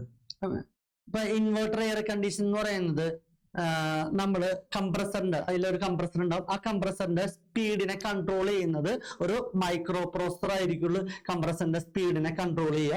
അപ്പൊ ഇങ്ങനെ കൺട്രോൾ ചെയ്യുന്ന സമയത്ത് ഉള്ളൊരു ബെനിഫിറ്റ് എന്ന് പറയുന്നത് നമുക്ക് എനർജി സേവ് ചെയ്യാനായിട്ട് പറ്റും. അതേപോലെ തന്നെ നമ്മുടെ ടെമ്പറേച്ചറിനെ ഒരുപോലെ മെയിൻറ്റെയിൻ ചെയ്യാനായിട്ട് പറ്റും. അപ്പൊ ഇൻവെർട്ടർ എയർ കണ്ടീഷൻ നോക്കി, an inverter air conditioning use microprocessors to control the speed of the compressor motor to match the required output. Once the room is cool or warm, an inverter air conditioning lower the speed of the motor. അപ്പൊ നമ്മുടെ room ഒരു കൂളോ warm ആയി കഴിഞ്ഞിട്ടുണ്ടെങ്കിൽ കംപ്രസറിന്റെ speed reduce ചെയ്യും. ആ reduce ചെയ്യുന്ന ആരാണ്? ഈ മൈക്രോ പ്രോസസർ ആണ് കൺട്രോൾ ചെയ്യുന്ന സ്പീഡിനെ കൺട്രോൾ ചെയ്യുന്നത്. അപ്പൊ ഇങ്ങനെ കൺട്രോൾ ചെയ്യുന്ന സമയത്ത് നമുക്ക് എനർജീനെ സേവ് ചെയ്യാനായിട്ട് പറ്റും. അതേപോലെ തന്നെ നമുക്ക് ടെമ്പറേച്ചർ ഒരുപോലെ മെയിൻറ്റെയിൻ ചെയ്യാനായിട്ടും പറ്റും. ഇതാണ് ഇൻവെർട്ടർ എയർ കണ്ടീഷണർ എന്ന് പറയുന്നത്. ഓക്കെ, അപ്പൊ അടുത്ത ചാപ്റ്റർ ആണ് ഓട്ടോമൊബൈൽ. മൂന്നാമത്തെ ചാപ്റ്റർ ആണ് ഓട്ടോമൊബൈൽ. അപ്പൊ അതിൽ നിന്ന് വരുന്ന ചോദ്യങ്ങളാണ് നമ്മൾ ഇനി അടുത്ത് ഡിസ്കസ് ചെയ്യാൻ പോകുന്നത്. ഇത് ഇമ്പോർട്ടന്റ് ആയിട്ടുള്ള ചോദ്യമാണ്, വളരെ ഇമ്പോർട്ടന്റ് ആയിട്ടുള്ള, ഇതിൽ നിന്ന് ചോദിക്കാൻ സാധ്യതയുള്ള ഒരു ചോദ്യമാണ്. Define any 4 type of electrical vehicle. ഏതെങ്കിലും നമുക്ക് ടെക്സ്റ്റിൽ ഒരു കുറച്ചധികം EVകൾ ഉണ്ട്. അതിൽ നിങ്ങൾക്ക് അറിയാവുന്ന ഏതെങ്കിലും ഒരു 4 EVനെ കുറിച്ചിട്ട് എക്സ്പ്ലെയിൻ ചെയ്യാനാണ് പറഞ്ഞിട്ടുള്ളത്. ഇപ്പൊ 4 EVകൾ. ഒന്നാമത്തെ EV ആണ്. ഇവിടെ ക്വസ്റ്റ്യൻ എന്തായിരുന്നു? Describe any 4 types of electric vehicle, EV. ഒന്നാമത്തെ EV ആണ് plug in hybrid electrical vehicle, PHEV. എന്താ PHEV എന്ന് പറയുന്നത് is a combination of electrical motor and internal combustion engine with a battery അല്ലെ. ഇതെന്തിന്റെ കോമ്പിനേഷൻ ആണ്? ഇലക്ട്രിക്കൽ മോട്ടറിന്റെയും ഒരു എക്സ്റ്റേണൽ കമ്പസ്റ്റൻ എഞ്ചിന്റെയും. It's a combination of electrical motor and external combustion engine. അതിന്റെ ഒരു കോമ്പിനേഷൻ ആണ് എന്തെന്ന് പറയുന്നത് plug in hybrid electrical vehicle എന്ന് പറയുന്നത്. ഇവിടെ ബാറ്ററി പാക്കിനെ നമുക്ക് ചാർജ് ചെയ്യാനായിട്ട് പറ്റും. എക്സ്റ്റേണലി ആണ് നമ്മൾ എന്ത് ചെയ്യുന്നത്? ചാർജ് ചെയ്യുന്നത്. പ്ലഗിൽ കുത്തിയിട്ട് നമ്മൾ ചാർജ് ചെയ്യണം. Also the internal combustion engine can directly powered the vehicle and charge the battery. It can be driven in electrical mode or hybrid mode. Hybrid mode എന്ന് പറയുന്നത് internal combustion engine and electric motor combination ആണ് ഈ hybrid എന്ന് പറയുന്നത്. or ICE only mode. Internal combustion engine only the mode. ഇതിന്റെ രണ്ടെണ്ണത്തിന്റെ combination ആയിട്ടുള്ള മോഡാണ് എന്ന് പറയുന്നത് ഹൈബ്രിഡ് മോഡ് എന്ന് പറയുന്നത്. അപ്പൊ പ്ലഗ് ഇൻ ഹൈബ്രിഡ് വെഹിക്കിൾ എന്ന് പറയുന്നത് is the combination of electrical motor and external combustion engine ആണ്. ഇവിടെ ബാറ്ററി പാക്ക് നമ്മൾ എക്സ്റ്റേണലി ആണ് ചാർജ് ചെയ്യുന്നത്. ഇനി അടുത്ത EV ആണ് hybrid electrical vehicle. HEV hybrid electrical vehicle. A hybrid electrical vehicle is the combines and conventional internal combustion engine with an electrical motor and battery. Battery pack cannot be charged externally. ഇതെന്താണ് hybrid electrical vehicle എന്ന് പറയുന്നത്? Combines A conventional internal combustion engine with electrical motor. അപ്പൊ ഇതിലെന്താണ്? It is the combination of internal combustion engine and electrical motor ആണ്. ഇവിടെ battery pack നമുക്ക് എന്ത് ചെയ്യാനായിട്ട് പറ്റില്ല? എക്സ്റ്റേണലി ചാർജ് ചെയ്യാനായിട്ട് പറ്റില്ല. The electrical motor assist the ICE during acceleration and braking, improving fuel efficiency and reducing the emission. അപ്പൊ ഇതിന്റെ ഒരു ബെനിഫിറ്റ് എന്ന് പറയുന്നത് എന്താണ്? ഫ്യൂൽ എഫിഷ്യൻസിനെ ഇൻക്രീസ് ചെയ്യാനായിട്ട് പറ്റും. അതേപോലെ തന്നെ എമിഷൻ നമുക്ക് കുറയ്ക്കാനായിട്ടും പറ്റും. അടുത്ത EV ആണ് extended range electrical vehicle. EREV extended range electrical vehicle is the combination of electrical motor and internal combustion engine. അപ്പൊ അത് നമ്മൾ നേരത്തെ പറഞ്ഞ പോലെ തന്നെ എന്താണ്? ഇലക്ട്രിക്കൽ മോട്ടറിന്റെയും ഒരു ഇന്റേണൽ കമ്പസ്റ്റൻ എഞ്ചിന്റെയും കോമ്പിനേഷൻ ആണ് എന്തെന്ന് പറയുന്നത് നമ്മുടെ എക്സ്റ്റെൻഡഡ് റേഞ്ച് ഇലക്ട്രിക്കൽ വെഹിക്കിൾ എന്ന് പറയുന്നത്.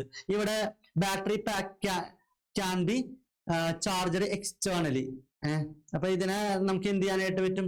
ഇതില് ബാറ്ററി പാക്ക് നമുക്ക് എക്സ്റ്റേണലി ചാർജ് ചെയ്യാനായിട്ട് പറ്റും. Also the internal combustion engine generate electricity to charge the battery. ഇപ്പൊ നമ്മൾ വണ്ടി ഓടുന്ന സമയത്ത് തന്നെ എന്ത് ചെയ്യുന്നുണ്ട്? ബാറ്ററി ചാർജ് ചെയ്യുകയും ചെയ്യും. Okay. This vehicle can only be driven in electrical mode. അപ്പൊ ഇത് എന്തിൽ മാത്രം നമുക്ക് ഇലക്ട്രിക്കൽ മോഡിൽ മാത്രമേ നമുക്ക് ഇത് റൺ ചെയ്യാൻ പറ്റുള്ളൂ. ഓക്കെ. ഇതാണെന്നുണ്ടെങ്കിൽ നമുക്ക് എന്തിൽ റൺ ചെയ്യാനായിട്ട് പറ്റും? രണ്ട് മോഡിലും നമുക്ക് റൺ ചെയ്യാനായിട്ട് പറ്റും. ഇനി അടുത്തതാണ് electric vehicle with range extender. EVRE is the combination of electrical motor and internal combustion engine with a battery pack that can be charged externally. അപ്പൊ ബാറ്ററി പാക്ക് നമുക്ക് എന്ത് ചെയ്യാനായിട്ട് പറ്റും? എക്സ്റ്റേണലി ചാർജ് ചെയ്യാനായിട്ട് പറ്റും. Also the internal combustion engine generate electricity to charge the battery. അപ്പൊ internal combustion എഞ്ചിന് എന്ത് ചെയ്യുന്നുണ്ട്? ബാറ്ററി നമുക്ക് ചാർജ് ചെയ്യുന്നുണ്ട്. സിമിലർ ടു നമ്മൾ നേരത്തെ പറഞ്ഞിട്ടുള്ള എക്സ്റ്റെൻഡർ റേഞ്ച് ഇലക്ട്രിക്കൽ വെഹിക്കിൾ പോലെ തന്നെ. But the ICE internal combustion engine can also directly power the wheel in certain situations. ഇതാണ് എന്തെന്ന് പറയുന്നത് ഈ EVRE എന്ന് പറയുന്നത് കേട്ടോ. അപ്പൊ 4 ടൈപ്പ് ഓഫ് ഇലക്ട്രിക്കൽ വെഹിക്കിൾ ആണ്. ഒന്ന് plug in hybrid electrical vehicle, രണ്ടാമത്തെ എന്താണ്? ഹൈബ്രിഡ് ഇലക്ട്രിക്കൽ വെഹിക്കിൾ, മൂന്നാമത്തെ എക്സ്റ്റെൻഡഡ് റേഞ്ച് ഇലക്ട്രിക്കൽ വെഹിക്കിൾ, അടുത്ത ലാസ്റ്റ് വൺ ആണ് ഇലക്ട്രിക്കൽ വെഹിക്കിൾ വിത്ത് എക്സ്റ്റെൻഡഡ് റേഞ്ച് എക്സ്റ്റെൻഡർ. 4 ടൈപ്പ് EVകൾ. അപ്പൊ ഏതെങ്കിലും ഒരു 4 ടൈപ്പ് ഇതല്ലാത്ത 4 ടൈപ്പ് വേണമെന്നുണ്ടെങ്കിൽ നിങ്ങൾക്ക് എഴുതാം. അപ്പൊ 4 ടൈപ്പ് എങ്കിലും നിങ്ങൾ കൃത്യമായിട്ട് ഇത് പഠിച്ചു വെക്കുക. ഓക്കെ. അടുത്തതാണ് draw the layout and name the internal name the transmission element in IC engine vehicle. അപ്പൊ ട്രാൻസ്മിഷൻ എലമെന്റിന്റെ ഒരു ചിത്രത്തിന്റെ സഹായത്തോടു കൂടിയിട്ട് ട്രാൻസ്മിഷൻ എലമെന്റ്, വാഹനത്തിന്റെ ട്രാൻസ്മിഷൻ എലമെന്റ് വരയ്ക്കാനാണ് പറഞ്ഞിട്ടുള്ളത്.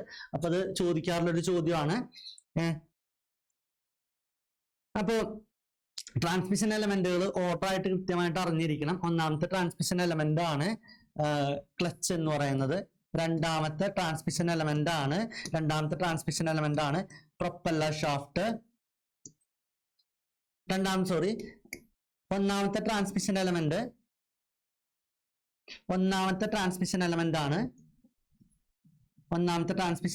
ക്ലച്ച്.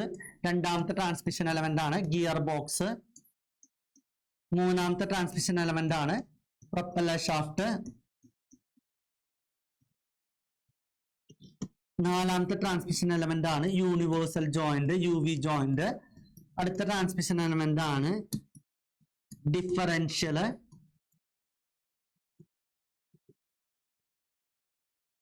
ലാസ്റ്റ് ട്രാൻസ്മിഷൻ എലമെന്റ് ആണ് റിയർ ആക്സിൽ. ഓക്കെ, അപ്പൊ എന്താണ് ട്രാൻസ്മിഷൻ എലമെന്റ് എന്ന് പറഞ്ഞിട്ടുണ്ടെങ്കിൽ നമ്മുടെ എഞ്ചിൻ ഉൽപ്പാദിപ്പിക്കുന്ന പവർ റോഡ് വീലിലോട്ട് എത്തിയാൽ മാത്രമേ എന്ത് ചെയ്യുള്ളൂ, വാഹനം റൺ ആവുള്ളൂ. അപ്പൊ അതിനെ സഹായിക്കുന്ന ആ എഞ്ചിൻ ഉൽപ്പാദിപ്പിക്കുന്ന പവർ റോഡ് വീലിലോട്ട് എത്താൻ സഹായിക്കുന്ന എലമെന്റുകളെയാണ് നമ്മൾ എന്തെന്ന് പറയുന്നത്, ട്രാൻസ്മിഷൻ എലമെന്റ് എന്ന് പറയുന്നത്. അപ്പൊ ട്രാൻസ്മിഷൻ എലമെന്റുകളുടെ ഓർഡർ ആണ് clutch, gear box, propeller shaft, universal joint, differential, rear axle. അപ്പൊ എഞ്ചിൻ എന്ന് പറയുന്നത് എന്താണ്, എഞ്ചിൻ ഒരു പവർ പ്ലാന്റ് ആണ്.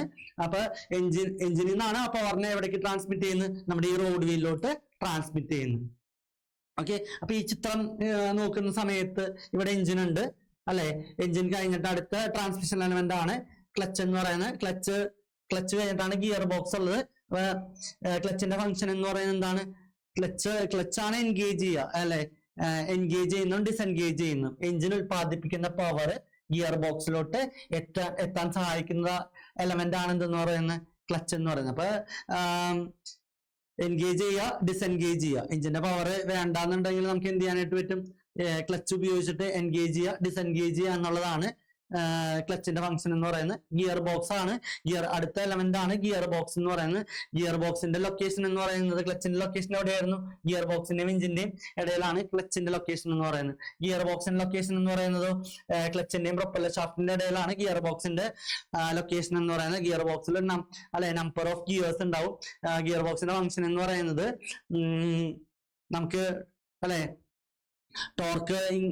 ടോർക്കിലെ വ്യത്യാസങ്ങൾ വരുത്തുക അല്ലെ, ടോർക്ക് കൂട്ടുക, അതുപോലെ തന്നെ ടോർക്ക് കുറയ്ക്കുക, വാഹനത്തിന്റെ അല്ലെ സ്പീഡിൽ വ്യത്യാസം വരുത്തുക, ടോർക്കില് വ്യത്യാസം വരുത്തുക എന്നുള്ളതാണ് ഗിയർ ബോക്സിന്റെ ഫംഗ്ഷൻ എന്ന് പറയുന്നത്. പ്രൊപ്പല്ലർ ഷാഫ്റ്റ് എന്ന് പറയുന്നത് നമ്മുടെ ഗിയർ ബോക്സിനെയും ഡിഫറൻഷ്യലിനെയും തമ്മിൽ ബന്ധിപ്പിക്കുന്ന ഒരു എലമെന്റ് ആണ് പ്രൊപ്പല്ലർ ഷാഫ്റ്റ് എന്ന് പറയുന്നത്. ഇനി അടുത്ത യൂണിവേഴ്സൽ ജോയിന്റ്. പ്രൊപ്പല്ലർ ഷാഫ്റ്റിൽ ഉണ്ടാവുന്ന ആംഗിൾ, ഉണ്ടാവുന്ന വ്യത്യാസങ്ങൾ ഉൾക്കൊള്ളാനായിട്ടാണ് എന്ത് കൊടുത്തിട്ടുള്ളത്, യൂണിവേഴ്സൽ ജോയിന്റ് കൊടുത്തിട്ടുള്ളത്. ഓക്കെ, ഡിഫറൻഷ്യൽ എന്ന് പറയുന്നത് എന്താണ്, അടുത്തൊരു എലമെന്റ് ആണ്.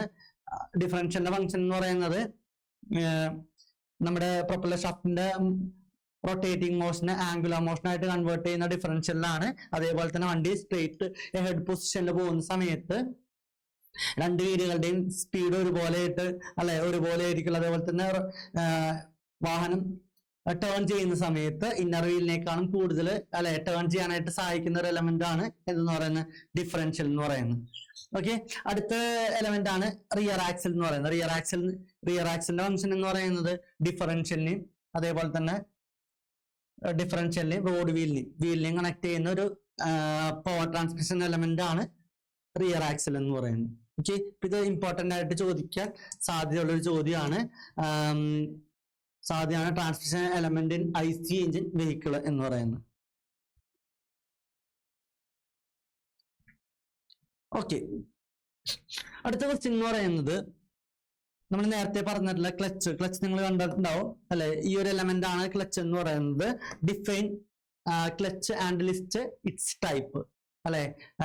ക്ലച്ചിന്റെ ടൈപ്പും എന്താണ് ക്ലച്ച് എന്നാണ് ഡിഫൈൻ ചെയ്യാൻ പറഞ്ഞിട്ടുള്ളത്. ക്ലച്ച് ചോദിക്കുന്ന സമയത്ത് ക്ലച്ചിന്റെ ലൊക്കേഷൻ എഴുതാം, ക്ലച്ചിന്റെ ഫംഗ്ഷൻ എന്താണെന്ന് എഴുതാം. ക്ലച്ചിന്റെ ലൊക്കേഷൻ എവിടെയായിരുന്നു, എഞ്ചിന്റെയും ഗിയർ ബോക്സിന്റെ ഇടയിലാണ് ക്ലച്ച് ലൊക്കേറ്റ് ചെയ്യുന്നത്. ക്ലച്ചിന്റെ ഫംഗ്ഷൻ എന്ന് പറയുന്നത് എൻഗേജ് ചെയ്യുക, ഡിസെൻഗേജ് ചെയ്യുക അല്ലെ. എഞ്ചിന്റെ പവർ ഗിയർ ബോക്സിലോട്ട് എത്തിക്കാൻ സഹായിക്കുന്ന ഒരു എലമെന്റ് ആണ് ക്ലച്ച് എന്ന് പറയുന്നത്. ഇപ്പൊ ക്ലച്ച് നോക്കുക. Clutch is a device to engage and disengaging the engine from transmission system without stopping the engine. It allocate between the engine and gearbox. Different types of clutch are, ഒന്നാമത്തെ type of clutch ആണ് centrifugal clutch, രണ്ടാമത്തെ type of clutch ആണ് multiplate clutch, മൂന്നാമത്തെ type of clutch ആണ് magnetic clutch, അടുത്ത type of clutch ആണ് friction clutch, last type of clutch ആണ് എന്ന് പറയുന്നത് അടുത്ത type ആണ് wet type clutch എന്ന് പറയുന്നത്. അപ്പൊ ക്ലച്ച് എന്ന് പറയുന്നത് എന്താണ്? Clutch is a device to engage and disengage engine from the transmission system without stopping the engine. ഇപ്പൊ എൻജിൻ സ്റ്റോപ്പ് ചെയ്യാതെ എന്ത് ചെയ്യാനായിട്ട് സാധിക്കുക? എന്ത് ചെയ്യാൻ സാധിക്കുക? നമ്മുടെ എൻജിന്റെ പവർ ഗിയർ ബോക്സിലോട്ട് എത്തിക്കാൻ സഹായിക്കുന്ന ഒരു എലമെന്റ് ആണ് എന്ന് പറയുന്നത് ക്ലച്ച് എന്ന് പറയുന്നത് കേട്ടോ. ഓക്കെ, അടുത്ത എലമെന്റ് ആണ്, അടുത്ത ക്വസ്റ്റ്യൻ ആണ് right short note on gear box. ഇതിൽ ഏതെങ്കിലുമൊക്കെ ഒരു എലമെന്റുകൾ 2 മാർക്കിന്റെ ഒക്കെ ആയിട്ട് ചോദിക്കാം. അപ്പൊ ഏതൊക്കെ എലമെന്റുകളാണ് നമ്മൾ പഠിച്ചിട്ടുള്ളത്? നേരത്തെ നമ്മൾ പഠിച്ചിട്ടുള്ള ഒരു 6 എലമെന്റോളം പറഞ്ഞു. അപ്പൊ അതിൽ ഇമ്പോർട്ടന്റ് ആയിട്ടുള്ള എലമെന്റ് ഒന്ന് ക്ലച്ച് ചോദിക്കാൻ സാധ്യതയുണ്ട്. അടുത്ത ഗിയർ ബോക്സ് ചിലപ്പോൾ ചോദിക്കാം, ഡിഫറൻഷ്യൽ. ഇത് 3ആണ് വളരെ ഇമ്പോർട്ടന്റ് ആയിട്ട് നമുക്ക് അറിഞ്ഞിരിക്കേണ്ട എലമെന്റുകൾ എന്ന് പറയുന്നത്. അത് 3ഉം ചോദിക്കാനായിട്ട് വളരെ സാധ്യതയുള്ളൊരു ചോദ്യമാണ്. ക്ലച്ച് അല്ലാന്നുണ്ടെങ്കിൽ ഗിയർ ബോക്സ് അല്ലാന്നുണ്ടെങ്കിൽ ഡിഫറൻഷ്യൽ. ഇത് ഏതെങ്കിലും ഒന്ന് ചോദിക്കാൻ വളരെ സാധ്യതയുണ്ട്. ഗിയർ ബോക്സ് എന്ന് പറയുന്നത് gear box is A speed and torque changing device. അപ്പൊ സ്പീഡിലും അതേപോലെ തന്നെ ടോർക്കിലും ചേഞ്ച് ചെയ്യാനായിട്ടുള്ള ഡിവൈസ് ആണ് എന്തെന്ന് പറയുന്നത് ഗിയർ ബോക്സ് എന്ന് പറയുന്നത്. ഗിയർ ബോക്സിന്റെ ലൊക്കേഷൻ എന്ന് പറയുന്നത് എവിടെയാണ്? ഗിയർ ബോക്സിന്റെ ലൊക്കേഷൻ എന്ന് പറയുന്നത് ക്ലച്ചിന്റെയും പ്രൊപ്പല്ലർ ഷാഫ്റ്റിന്റെയും ഇടയിലായിട്ടാണ് ഗിയർ ബോക്സ് ലൊക്കേറ്റ് ചെയ്യുന്നത് അല്ലെ. It is located between the clutch and propeller ഷാഫ്റ്റിന്റെ ഇടയിലാണ് ഗിയർ ബോക്സ് ലൊക്കേറ്റ് ചെയ്യുന്നത്. It consist of set of gears whose position can be changed with the help of gear lever. അപ്പൊ gear lever ഉപയോഗിച്ചിട്ട് നമ്മൾ എന്ത് ചെയ്യാറുണ്ട് അല്ലെ? ഓരോ ഗിയേഴ്സ് നമ്മൾ ഫസ്റ്റ് ഗിയർ, സെക്കൻഡ് ഗിയർ അല്ലെ, ടോപ്പ് ഗിയർ അല്ലെങ്കിൽ റിവേഴ്സ് ഒക്കെ ആയിട്ട് നമ്മൾ എന്ത് ചെയ്യാറുണ്ട്? ചേഞ്ച് ചെയ്യാറുണ്ട്. അപ്പൊ ഇത് ഗിയർ ബോക്സിന്റെ ഫംഗ്ഷൻ എന്തായിരുന്നു?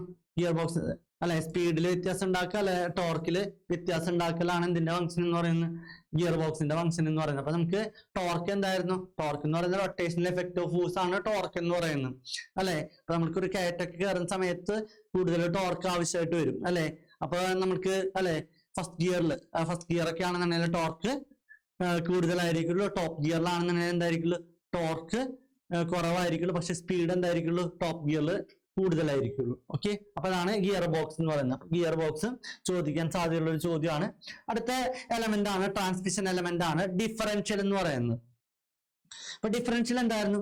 Differential is a mechanism by means of which outer wheel run faster than the inner wheel while taking a turn and give the same speed of both the wheel when vehicle moves through straight road. It also changes rotating power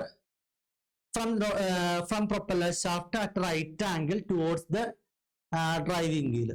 അപ്പൊ ഇതാണ് ഡിഫറൻഷ്യലിന്റെ function എന്ന് പറയുന്നത്. Differential എന്തായിരുന്നു? നമ്മള് വാഹനം നേരെ പോകുന്ന സമയത്ത് 2 വീലുകളുടെയും സ്പീഡ് എന്തായിരിക്കുള്ളൂ? കറക്കം ഒരുപോലെ ആക്കുക. ഇനി വളവ് തിരിയുന്ന സമയത്ത് ഏത് വീലാണോ തിരിയുന്ന വീല് അതാണ് ഔട്ടർ വീൽ എന്ന് പറയുന്നത്.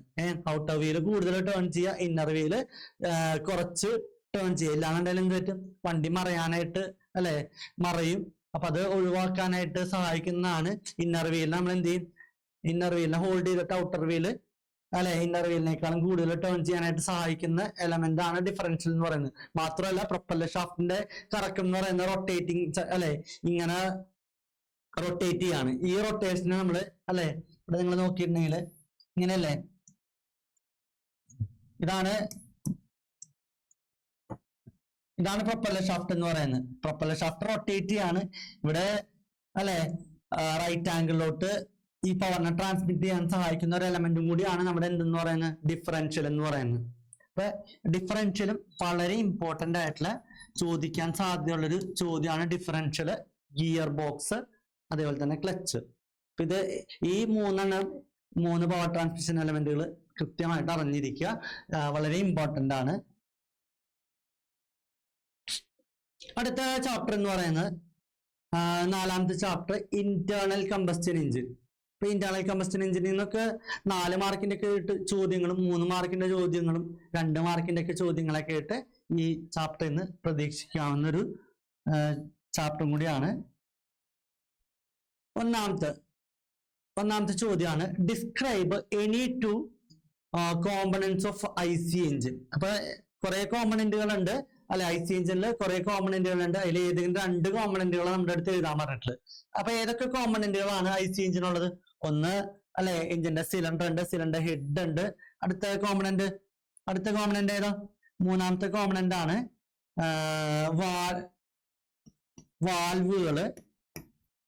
വാൽവുകളാണെന്നുണ്ടെങ്കിൽ 2 വാൽവുകളുണ്ട്. ഒന്ന് ഇൻലെറ്റ് വാൽവ്, എക്സോസ്റ്റ് വാൽവ്, അതൊരു കോമ്പണന്റ് ആണ്. അടുത്ത കോമ്പണന്റ് ആണ് ക്രാങ്ക് ഷാഫ്റ്റ്. അടുത്ത കോമ്പണന്റ് ആണ് കണക്റ്റിംഗ് റോഡ്. അടുത്തൊരു കോമ്പണന്റ് ആണ് പിസ്റ്റൺ.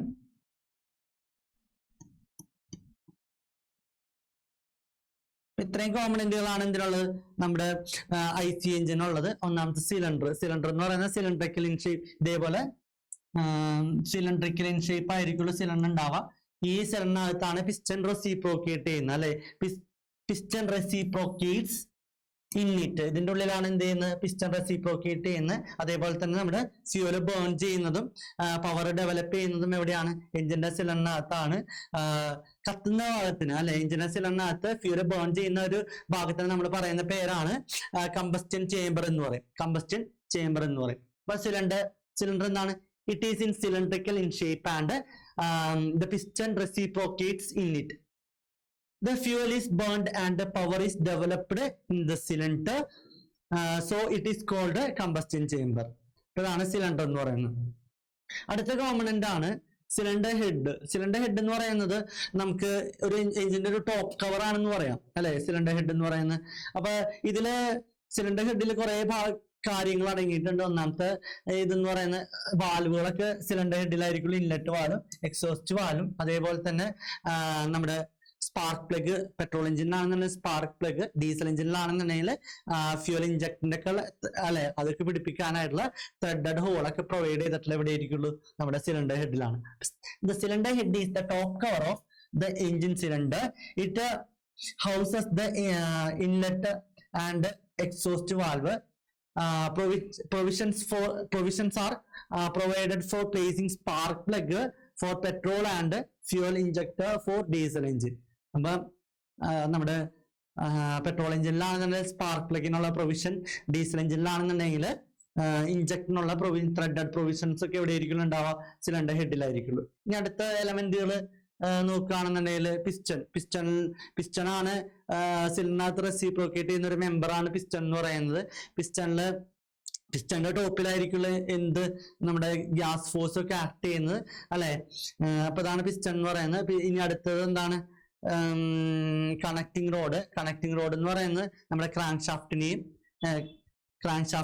അതുപോലെ തന്നെ പിസ്റ്റനെയും കണക്ട് ചെയ്യുന്ന ഒരു മെമ്പറാണ് കണക്റ്റിംഗ് റോഡ് എന്ന് പറയുന്നത്. ക്രാങ്ക് ഷാഫ്റ്റ് എന്ന് പറയുന്നത് പിസ്റ്റന്റെ റെസിപ്രോക്കേറ്റിംഗ് മോഷന് റൊട്ടേറ്റിംഗ് മോഷൻ ആക്കുന്ന മെമ്പറാണ് കണക്റ്റിംഗ് റോഡ് എന്ന് പറയുന്നത്. ഇനി വാൽവുകൾ, ഇൻലെറ്റ് ആൻഡ് എക്സോസ്റ്റ് വാൽവിൽ കൂടിയാണ് എഞ്ചിന്റെ സിലിണ്ടറിനകത്തോട്ട് ചാർജ് കയറുന്നതും, എക്സോസ്റ്റ് വാൽവിൽ കൂടിയാണ് എമിറ്റ് ചെയ്യുന്നതും, വേസ്റ്റ് ഗ്യാസ് ഒക്കെ എമിറ്റ് ചെയ്യുന്നത് എക്സോസ്റ്റ് വാൽവിൽ കൂടിയാണ്. അപ്പൊ ഇത്രയുമാണ് ഇതിന്റെ കോമ്പണന്റ് എന്ന് പറയുന്നത്, ഒരു IC എഞ്ചിന്റെ കോമ്പണന്റുകൾ.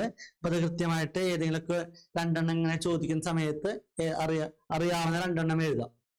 ഓക്കെ, അടുത്ത ക്വസ്റ്റ്യൻ എന്ന് പറയുന്നത് git and NEET sketch describe any 4 terminology of IC engine.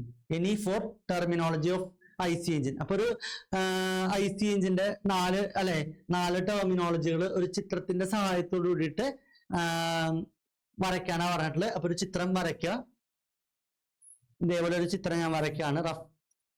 ഒരു ചിത്രം വരയ്ക്കുകയാണ്. ലൈറ്റ് ചേഞ്ചിന്റെ ടെർമിനോളജി. ഇപ്പൊ ഒന്നാമത്തെ ടേമാണ് സിലിണ്ടർ ബോർ എന്ന് പറയുന്നത്. സിലിണ്ടർ ബോർ എന്ന് പറയുന്നത് ഇവിടെ നിങ്ങൾ നോക്കുകയെന്ന് വെച്ചാൽ ഇന്നർ ഡയാമീറ്റർ അല്ലെ, എഞ്ചിന്റെ സിലിണ്ടറിന്റെ ഇന്നർ ഡയാമീറ്ററിനാണ് നമ്മൾ എന്തെന്ന് പറയുന്നത് സിലിണ്ടർ ബോർ എന്ന് പറയുന്നത്. ഈ സിലിണ്ടറിന്റെ അകത്താണ് എന്ത് ചെയ്യുന്നത് പിസ്റ്റൺ റെസിപ്രോക്കേറ്റ് ചെയ്യുന്നത് അല്ലെ, പിസ്റ്റൺ റെസിപ്രോക്കേറ്റ് ചെയ്യുന്നത്. പിസ്റ്റൺ ഏറ്റവും ടോപ്പിലെത്തുന്ന പൊസിഷനെ നമ്മൾ എന്തെന്ന് പറയും, പിസ്റ്റൺ ഏറ്റവും ടോപ്പിലെത്തുന്ന പൊസിഷനെ ടോപ്പ് ഡെഡ് സെന്റർ എന്ന് പറയും. ടോപ്പ് ഡെഡ് സെന്റർ അടുത്ത് സെയിം ടേം തന്നെയാണ് ഇന്നർ ഡെഡ് സെന്റർ. അപ്പൊ ഇന്നർ ഡെഡ് സെന്റർ എന്ന് പറയുന്ന ടേം നമ്മൾ ഉപയോഗിക്കുന്നത് ഹൊറിസോണ്ടൽ എഞ്ചിനിലാണ് ഇന്നർ ഡെഡ് സെന്റർ എന്ന് പറയുന്ന ടേം ഉപയോഗിക്കുന്നത്. ടോപ്പ് ഡെഡ് സെന്റർ നമ്മൾ ഉപയോഗിക്കുന്നത് വെർട്ടിക്കൽ എഞ്ചിനിലാണ് ആ ടേം ഉപയോഗിക്കുന്നത്. അതേപോലെ തന്നെ bottom dead centre. Bottom dead centre എന്ന് പറയുന്നത് എഞ്ചിന്റെ സിലിണ്ടറിനകത്ത് അല്ലെ പിസ്റ്റൺ ഏറ്റവും അടിയിൽ വരുന്ന ആ പൊസിഷനാണ് നമ്മൾ എന്ന് പറയുന്നത് ബോട്ടം ഡെഡ് സെന്റർ എന്ന് പറയുന്നത്. ഹൊറിസോണ്ടൽ എഞ്ചിനിലാണെന്നുണ്ടെങ്കിൽ ഈ ഒരു ടേമിനെ നമ്മൾ എന്തെന്ന് പറയും ODC എന്ന് പറയും, ഔട്ടർ ഡെഡ് സെന്റർ എന്ന് പറയും. അടുത്ത ടേമാണ് ഇപ്പൊ പിസ്റ്റൺ ഏറ്റവും ടോപ്പിൽ വരുന്ന ഈ ഒരു പൊസിഷൻ നമ്മൾ എന്തെന്ന് പറയും TDC എന്ന് പറയും. ഏറ്റവും അടിയിൽ വരുന്ന ഈ ഒരു പൊസിഷൻ നമ്മൾ BDC എന്ന് പറയും. ഇനി അടുത്ത ടേമാണ് സ്ട്രോക്ക് എന്ന് പറയുന്നുണ്ടെങ്കിൽ, സ്ട്രോക്ക് എന്ന് പറയുന്നത് പിസ്റ്റൺ ട്രാവൽ ചെയ്യുന്ന ഡിസ്റ്റൻസ്. പിസ്റ്റൺ എഞ്ചിന്റെ സിലിണ്ടറിനകത്ത് എവിടേക്കാണ് ട്രാവൽ ചെയ്യുന്നത് TDC BDCയിലോട്ടും BDCന്ന് TDCയിലോട്ടാണ് ട്രാവൽ ചെയ്യുന്നത്. ഈ ട്രാവലിംഗ് ഡിസ്റ്റൻസിനെയാണ് നമ്മൾ എന്തെന്ന് പറയുന്നത് സ്ട്രോക്ക് എന്ന് പറയുന്നത്.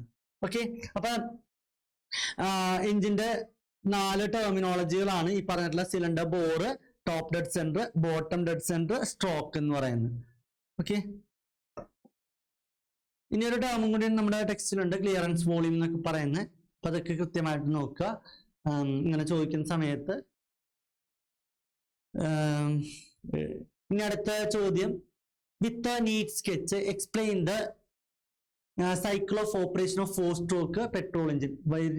വളരെ ഇമ്പോർട്ടന്റ് ആയിട്ടുള്ള ചോദ്യമാണ്. 4 മാർക്കിന്റെ ഒക്കെ ആയിട്ട് ചോദ്യമായിട്ട് ചോദിക്കുന്ന വളരെ ഇമ്പോർട്ടന്റ് ആയിട്ടുള്ള ഒരു ചോദ്യമാണ് 4 സ്ട്രോക്ക് പെട്രോൾ എഞ്ചിന്റെ വർക്കിംഗ് സൈക്കിള്. Okay, operation. അപ്പൊ ഇത് ഒന്നില്ലാന്നുണ്ടെങ്കിൽ ഇതിന്ന് 4 സ്ട്രോക്ക് പെട്രോൾ എഞ്ചിനോ അല്ലാന്നുണ്ടെങ്കിൽ 4 സ്ട്രോക്ക് ഡീസൽ എഞ്ചിനോ പ്രതീക്ഷിക്കാവുന്ന ഒരു ചോദ്യമാണ്. അപ്പൊ എന്താണെന്ന് നോക്കാം. എന്താ 4 സ്ട്രോക്ക് എഞ്ചിൻ എന്ന് പറയുന്നത്? 4 സ്ട്രോക്ക് എഞ്ചിൻ എന്ന് പറയുന്നത് എഞ്ചിൻ പിസ്റ്റണില് എഞ്ചിൻ്റെ അകത്ത് അല്ലെ 4 സ്ട്രോക്ക് പെട്രോൾ എഞ്ചിനാണ്. ഇപ്പൊ 4 സ്ട്രോക്ക് എന്ന് പറയുന്നത് എന്താണ്, പിസ്റ്റണിന്റെ 4 സ്ട്രോക്കിലാണ് ഒരു വർക്കിംഗ് സൈക്കിൾ കംപ്ലീറ്റ് ചെയ്യുന്നത്. ഒരു വർക്കിംഗ് സൈക്കിൾ എന്ന് പറയുന്നത് ഈ പറഞ്ഞ കാര്യങ്ങൾ അടങ്ങിയതാണ് ഒരു വർക്കിംഗ് സൈക്കിൾ എന്ന് പറയുന്നത്. ഒന്നാമത്തെ പ്രവർത്തനം എന്ന് പറയുന്നത് സക്ഷൻ, രണ്ടാമത്തെ പ്രവർത്തനം എന്ന് പറയുന്നത് കംപ്രഷൻ, മൂന്നാമത്തെ പ്രവർത്തനം എന്ന് പറയുന്നത് പവർ, നാലാമത്തെ പ്രവർത്തനം എന്ന് പറയുന്നത് എക്സോസ്റ്റ്. ഈ 4 പ്രവർത്തനങ്ങൾ അടങ്ങിയതാണ് എന്തെന്ന് പറയുന്നത് ഒരു വർക്കിംഗ് സൈക്കിൾ എന്ന് പറയുന്നത്. ഈ ഒരു വർക്കിംഗ് സൈക്കിൾ കംപ്ലീറ്റ് ചെയ്യുന്നത് പിസ്റ്റന്റെ 4 സ്ട്രോക്കിലും ക്രാങ്ക്ഷാഫ്റ്റിന്റെ 2 കറക്കത്തിലുമാണ്. അപ്പൊ അത്തരം എഞ്ചിനുകളെയാണ് 4 സ്ട്രോക്ക് എഞ്ചിനുകൾ എന്ന് പറയുന്നത്. ഇനി 4 സ്ട്രോക്ക് പെട്രോൾ എഞ്ചിൻ നോക്കുകയാണെന്നുണ്ടെങ്കിൽ ഒരു 4 സ്ട്രോക്ക് പെട്രോൾ എഞ്ചിന്റെ മേജർ കോമ്പണന്റ് എന്ന് പറയുന്നത് ഇപ്പൊ ഇവിടെ നമ്മൾ കാണിച്ചിട്ടുള്ള അല്ലെ, ഒരു സിലിണ്ടർ ഉണ്ടാവും, പിസ്റ്റൺ ഉണ്ടാവും, crank shaft, connecting road, inlet and exhaust വാൽവുകൾ, അതേപോലെ തന്നെ സ്പാർക്ക് പ്ലഗ്, കാർബറേറ്റർ. ഇതൊക്കെയാണ് എന്തിന്റെ കോമ്പണന്റ് എന്ന് പറയുന്നത് ഒരു 4 സ്ട്രോക്ക് പെട്രോൾ എഞ്ചിന്റെ മേജർ കോമ്പണന്റ് എന്ന് പറയുന്നത്. ഇനി അതിന്റെ ഓരോ പ്രവർത്തനങ്ങൾ എടുക്കുകയാണെന്നുണ്ടെങ്കിൽ ഒന്നാമത്തെ സ്ട്രോക്ക് എന്ന് പറയുന്നത് സക്ഷൻ സ്ട്രോക്ക്. സക്ഷൻ സ്ട്രോക്ക് ഇവിടെ ഒന്നാമത്തെ സ്ട്രോക്ക് ഇത് സക്ഷൻ സ്ട്രോക്ക്, രണ്ടാമത്തെ സ്ട്രോക്ക് കംപ്രഷൻ സ്ട്രോക്ക്, മൂന്നാമത്തെ സ്ട്രോക്ക് നമ്മൾ എക്സ്പാൻഷൻ സ്ട്രോക്ക് അല്ലാന്നുണ്ടെങ്കിൽ പവർ സ്ട്രോക്ക് അല്ലാന്നുണ്ടെങ്കിൽ വർക്കിംഗ് സ്ട്രോക്ക് എന്ന് പറയും. അടുത്ത സ്ട്രോക്കാണ് എക്സോസ്റ്റ് സ്ട്രോക്ക്. അപ്പൊ സക്ഷൻ സ്ട്രോക്കിൽ നിങ്ങൾ നോക്കുകയാണെന്നുണ്ടെങ്കിൽ പിസ്റ്റന്റെ മൂവ്മെന്റ് എന്ന് പറയുന്നത് അല്ലെ TDCന്ന് BDCയിലോട്ടായിരിക്കും പിസ്റ്റന്റെ മൂവ്മെന്റ് എന്ന് പറയുന്നത്. ഇവിടെ വാൽവിന്റെ പൊസിഷൻ എന്ന് പറയുന്നത് ഇൻലെറ്റ് വാൽവ് ഓപ്പൺ ആയിരിക്കുള്ളൂ, എക്സോസ്റ്റ് വാൽവ് എന്തായിരിക്കുള്ളൂ ക്ലോസ്ഡ് പൊസിഷൻ ആയിരിക്കുള്ളൂ. ഇൻലെറ്റ് വാൽവിൽ കൂടെ പിസ്റ്റന്റെ മൂവ്മെന്റ് എന്ന് പറയുന്നത് TDC BDCയിലോട്ടാണെന്ന് നമ്മൾ പറഞ്ഞു. അപ്പൊ ഈ സിലിണ്ടറിനകത്ത്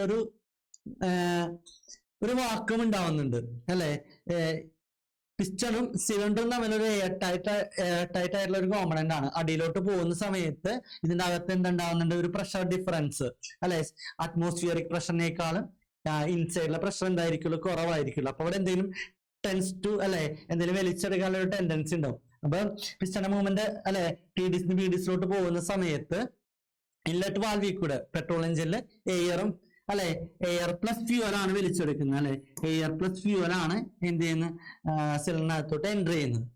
അപ്പൊ സെക്ഷൻ കംപ്ലീറ്റ് ചെയ്തിട്ട് അടുത്ത സ്ട്രോക്ക് ആണ് കംപ്രഷൻ സ്ട്രോക്ക് എന്ന് പറയുന്നത്. കംപ്രഷൻ സ്ട്രോക്കിൽ പിസ്റ്റന്റെ മൂവ്മെന്റ് എന്ന് പറയുന്നത് അല്ലെ ബി ഡി സിന്ന് ടി ഡി സിയിലോട്ടായിരിക്കും പിസ്റ്റന്റെ മൂവ്മെന്റ് എന്ന് പറയുന്നത്. വാൽവിന്റെ പൊസിഷൻ എന്ന് പറയുന്നത് രണ്ട് വാൽവുകളും എന്തായിരിക്കുള്ളൂ, ക്ലോസ്ഡ് പൊസിഷനിലായിരിക്കുള്ളൂ ഈ ഒരു സ്ട്രോക്കിൽ ഉണ്ടാവുക. സിലിണ്ടറിനകത്തുള്ള ചാർജ് എന്ന് പറയുന്നത് ഇവിടെ എന്തുണ്ട്, ഇവിടെ ഉള്ള എയർ പ്ലസ് ഫ്യൂവൽ അല്ലെ, എയർ പ്ലസ് ഫ്യൂവലിനെ എന്ത് ചെയ്യും, കംപ്രസ് ചെയ്യും. കംപ്രസ് ചെയ്യുന്ന സമയത്ത് ഇവിടുത്തെ ടെമ്പറേച്ചറും പ്രഷറും അല്ലെ ഇൻക്രീസ് ചെയ്യുന്നുണ്ട്. കംപ്രഷന്റെ എൻഡ് എന്ന് പറയുന്നത് എന്താ, പിസ്റ്റൺ ഏറ്റവും ടി ഡി സിയിൽ വരുന്ന പൊസിഷനാണ് കംപ്രഷന്റെ എൻഡ് എന്ന് പറയുന്നത്. ഈ കംപ്രഷന്റെ എൻഡിൽ എത്തുന്ന സമയത്ത് സ്പാർക്ക് പ്ലഗ് എന്ന് പറയുന്ന എലമെന്റിന്റെ സഹായത്തോട് കൂടിയിട്ട് ഒരു ഇലക്ട്രിക്കൽ സ്പാർക്ക് കൊടുക്കുകയാണ് ചെയ്യുന്നത്. ആ ഇലക്ട്രിക്കൽ സ്പാർക്ക് കൊടുക്കുന്ന സമയത്ത് അവിടെ എന്തുണ്ടാവുന്നുണ്ട്, കമ്പസ്റ്റിൻ നടക്കും, ഒരു ഗ്യാസ് പ്രഷർ ഉണ്ടാകുന്നുണ്ട്. ഈ ഗ്യാസ് പ്രഷറാണ് പിസ്റ്റൺ അടിയിലോട്ട് തള്ളുന്നത്. അപ്പോഴാണ് പവർ സ്ട്രോക്ക് എന്ന് പറയുന്നത്. പവർ സ്ട്രോക്കിൽ പിസ്റ്റന്റെ മൂവ്മെന്റ് അല്ലെ ടി ഡി സി എന്ന് പറയുന്ന പൊസിഷനിൽ നിന്നും ബി ഡി സിയിലോട്ടായിരിക്കും പിസ്റ്റന്റെ മൂവ്മെന്റ്. വാൽവിന്റെ പൊസിഷൻ എന്ന് പറയുന്നത് രണ്ട് വാൽവുകളും അല്ലെ ക്ലോസ്ഡ് പൊസിഷനിലായിരിക്കും എന്തുണ്ടാവുക, എക്സോസ്റ്റ് പവർ സ്ട്രോക്കിൽ ഉണ്ടാവുക. രണ്ട് വാൽവുകളും ക്ലോസ്ഡ് പൊസിഷനിലായിരിക്കുള്ളൂ പവർ സ്ട്രോക്കിൽ ഉണ്ടാവുക. ഇപ്പൊ പവർ ഒബ്റ്റെയിൻ ചെയ്തു. ഈ ഒരു സ്ട്രോക്കിലാണ് അല്ലെ എഞ്ചിന് പവർ കിട്ടുന്നത്. ഇനി അടുത്ത സ്ട്രോക്ക് ആണ് എക്സോസ്റ്റ് സ്ട്രോക്ക്. എക്സോസ്റ്റ് സ്ട്രോക്കിൽ പിസ്റ്റന്റെ മൂവ്മെന്റ് അല്ലെ ബി ഡി സിന്ന് ടി ഡി സിയിലോട്ടായിരിക്കും പിസ്റ്റന്റെ മൂവ്മെന്റ് എന്ന് പറയുന്നത്. വാൽവിന്റെ പൊസിഷൻ നോക്കുകയാണെന്നുണ്ടെങ്കിൽ ഇൻലെറ്റ് വാൽവ് ക്ലോസ്ഡ് പൊസിഷനിലും എക്സോസ്റ്റ് വാൽവ് ഓപ്പൺ പൊസിഷനിലായിരിക്കും വാൽവിന്റെ പൊസിഷൻ ഉണ്ടാവുക. എക്സോസ്റ്റ് വാൽവിൽ കൂടെ വേസ്റ്റ് ഗ്യാസിന് എമിറ്റ് ചെയ്യും. ഈ ഒരു പ്രോസസ്സിനെ പറയുന്നതാണ് സ്കാവെഞ്ചിങ് എന്ന് പറയും. ഇത് ചോദിക്കാറുള്ളതാണ്, വളരെ ഇമ്പോർട്ടന്റ് ആയിട്ടുള്ള 4 മാർക്കിന്റെ ചോദ്യമാണ് ഈ പറഞ്ഞിട്ടുള്ള പെട്രോൾ എഞ്ചിന്റെ വർക്കിംഗ് എന്ന് പറയുന്നത് കേട്ടോ. ഓക്കെ, ഇപ്പൊ നാല് സ്ട്രോക്കുകളാണ്. ഒന്നാമത്തെ stroke suction stroke. During the suction stroke piston moves from T D C to B D C. In that time the inlet valve open, exhaust valve closed. The pressure in the cylinder is below the atmospheric pressure. The air fuel mixture enter into the cylinder through the inlet valve. Inlet valve കൂടെ എന്ത് ചെയ്യുന്നുണ്ട്, air fuel mixture enter ചെയ്യും. അടുത്ത stroke ആണ് expansion stroke. അടുത്ത stroke compression stroke. First stroke suction stroke, രണ്ടാമത്തെ stroke compression stroke. Compression സ്ട്രോക്കിൽ പിസ്റ്റന്റെ movement in this stroke both valve remains closed position. രണ്ട് വാൽവുകൾ അടഞ്ഞിട്ടുണ്ടാവും. The piston moves towards TDC അപ്പൊ പിസ്റ്റൺ BDC TDCയിലോട്ട് മൂവ് ചെയ്യും. The charge is compressed. Charge എന്ന് പറയുന്ന air fuel മിക്സ്ചറിനെ compress ചെയ്യും.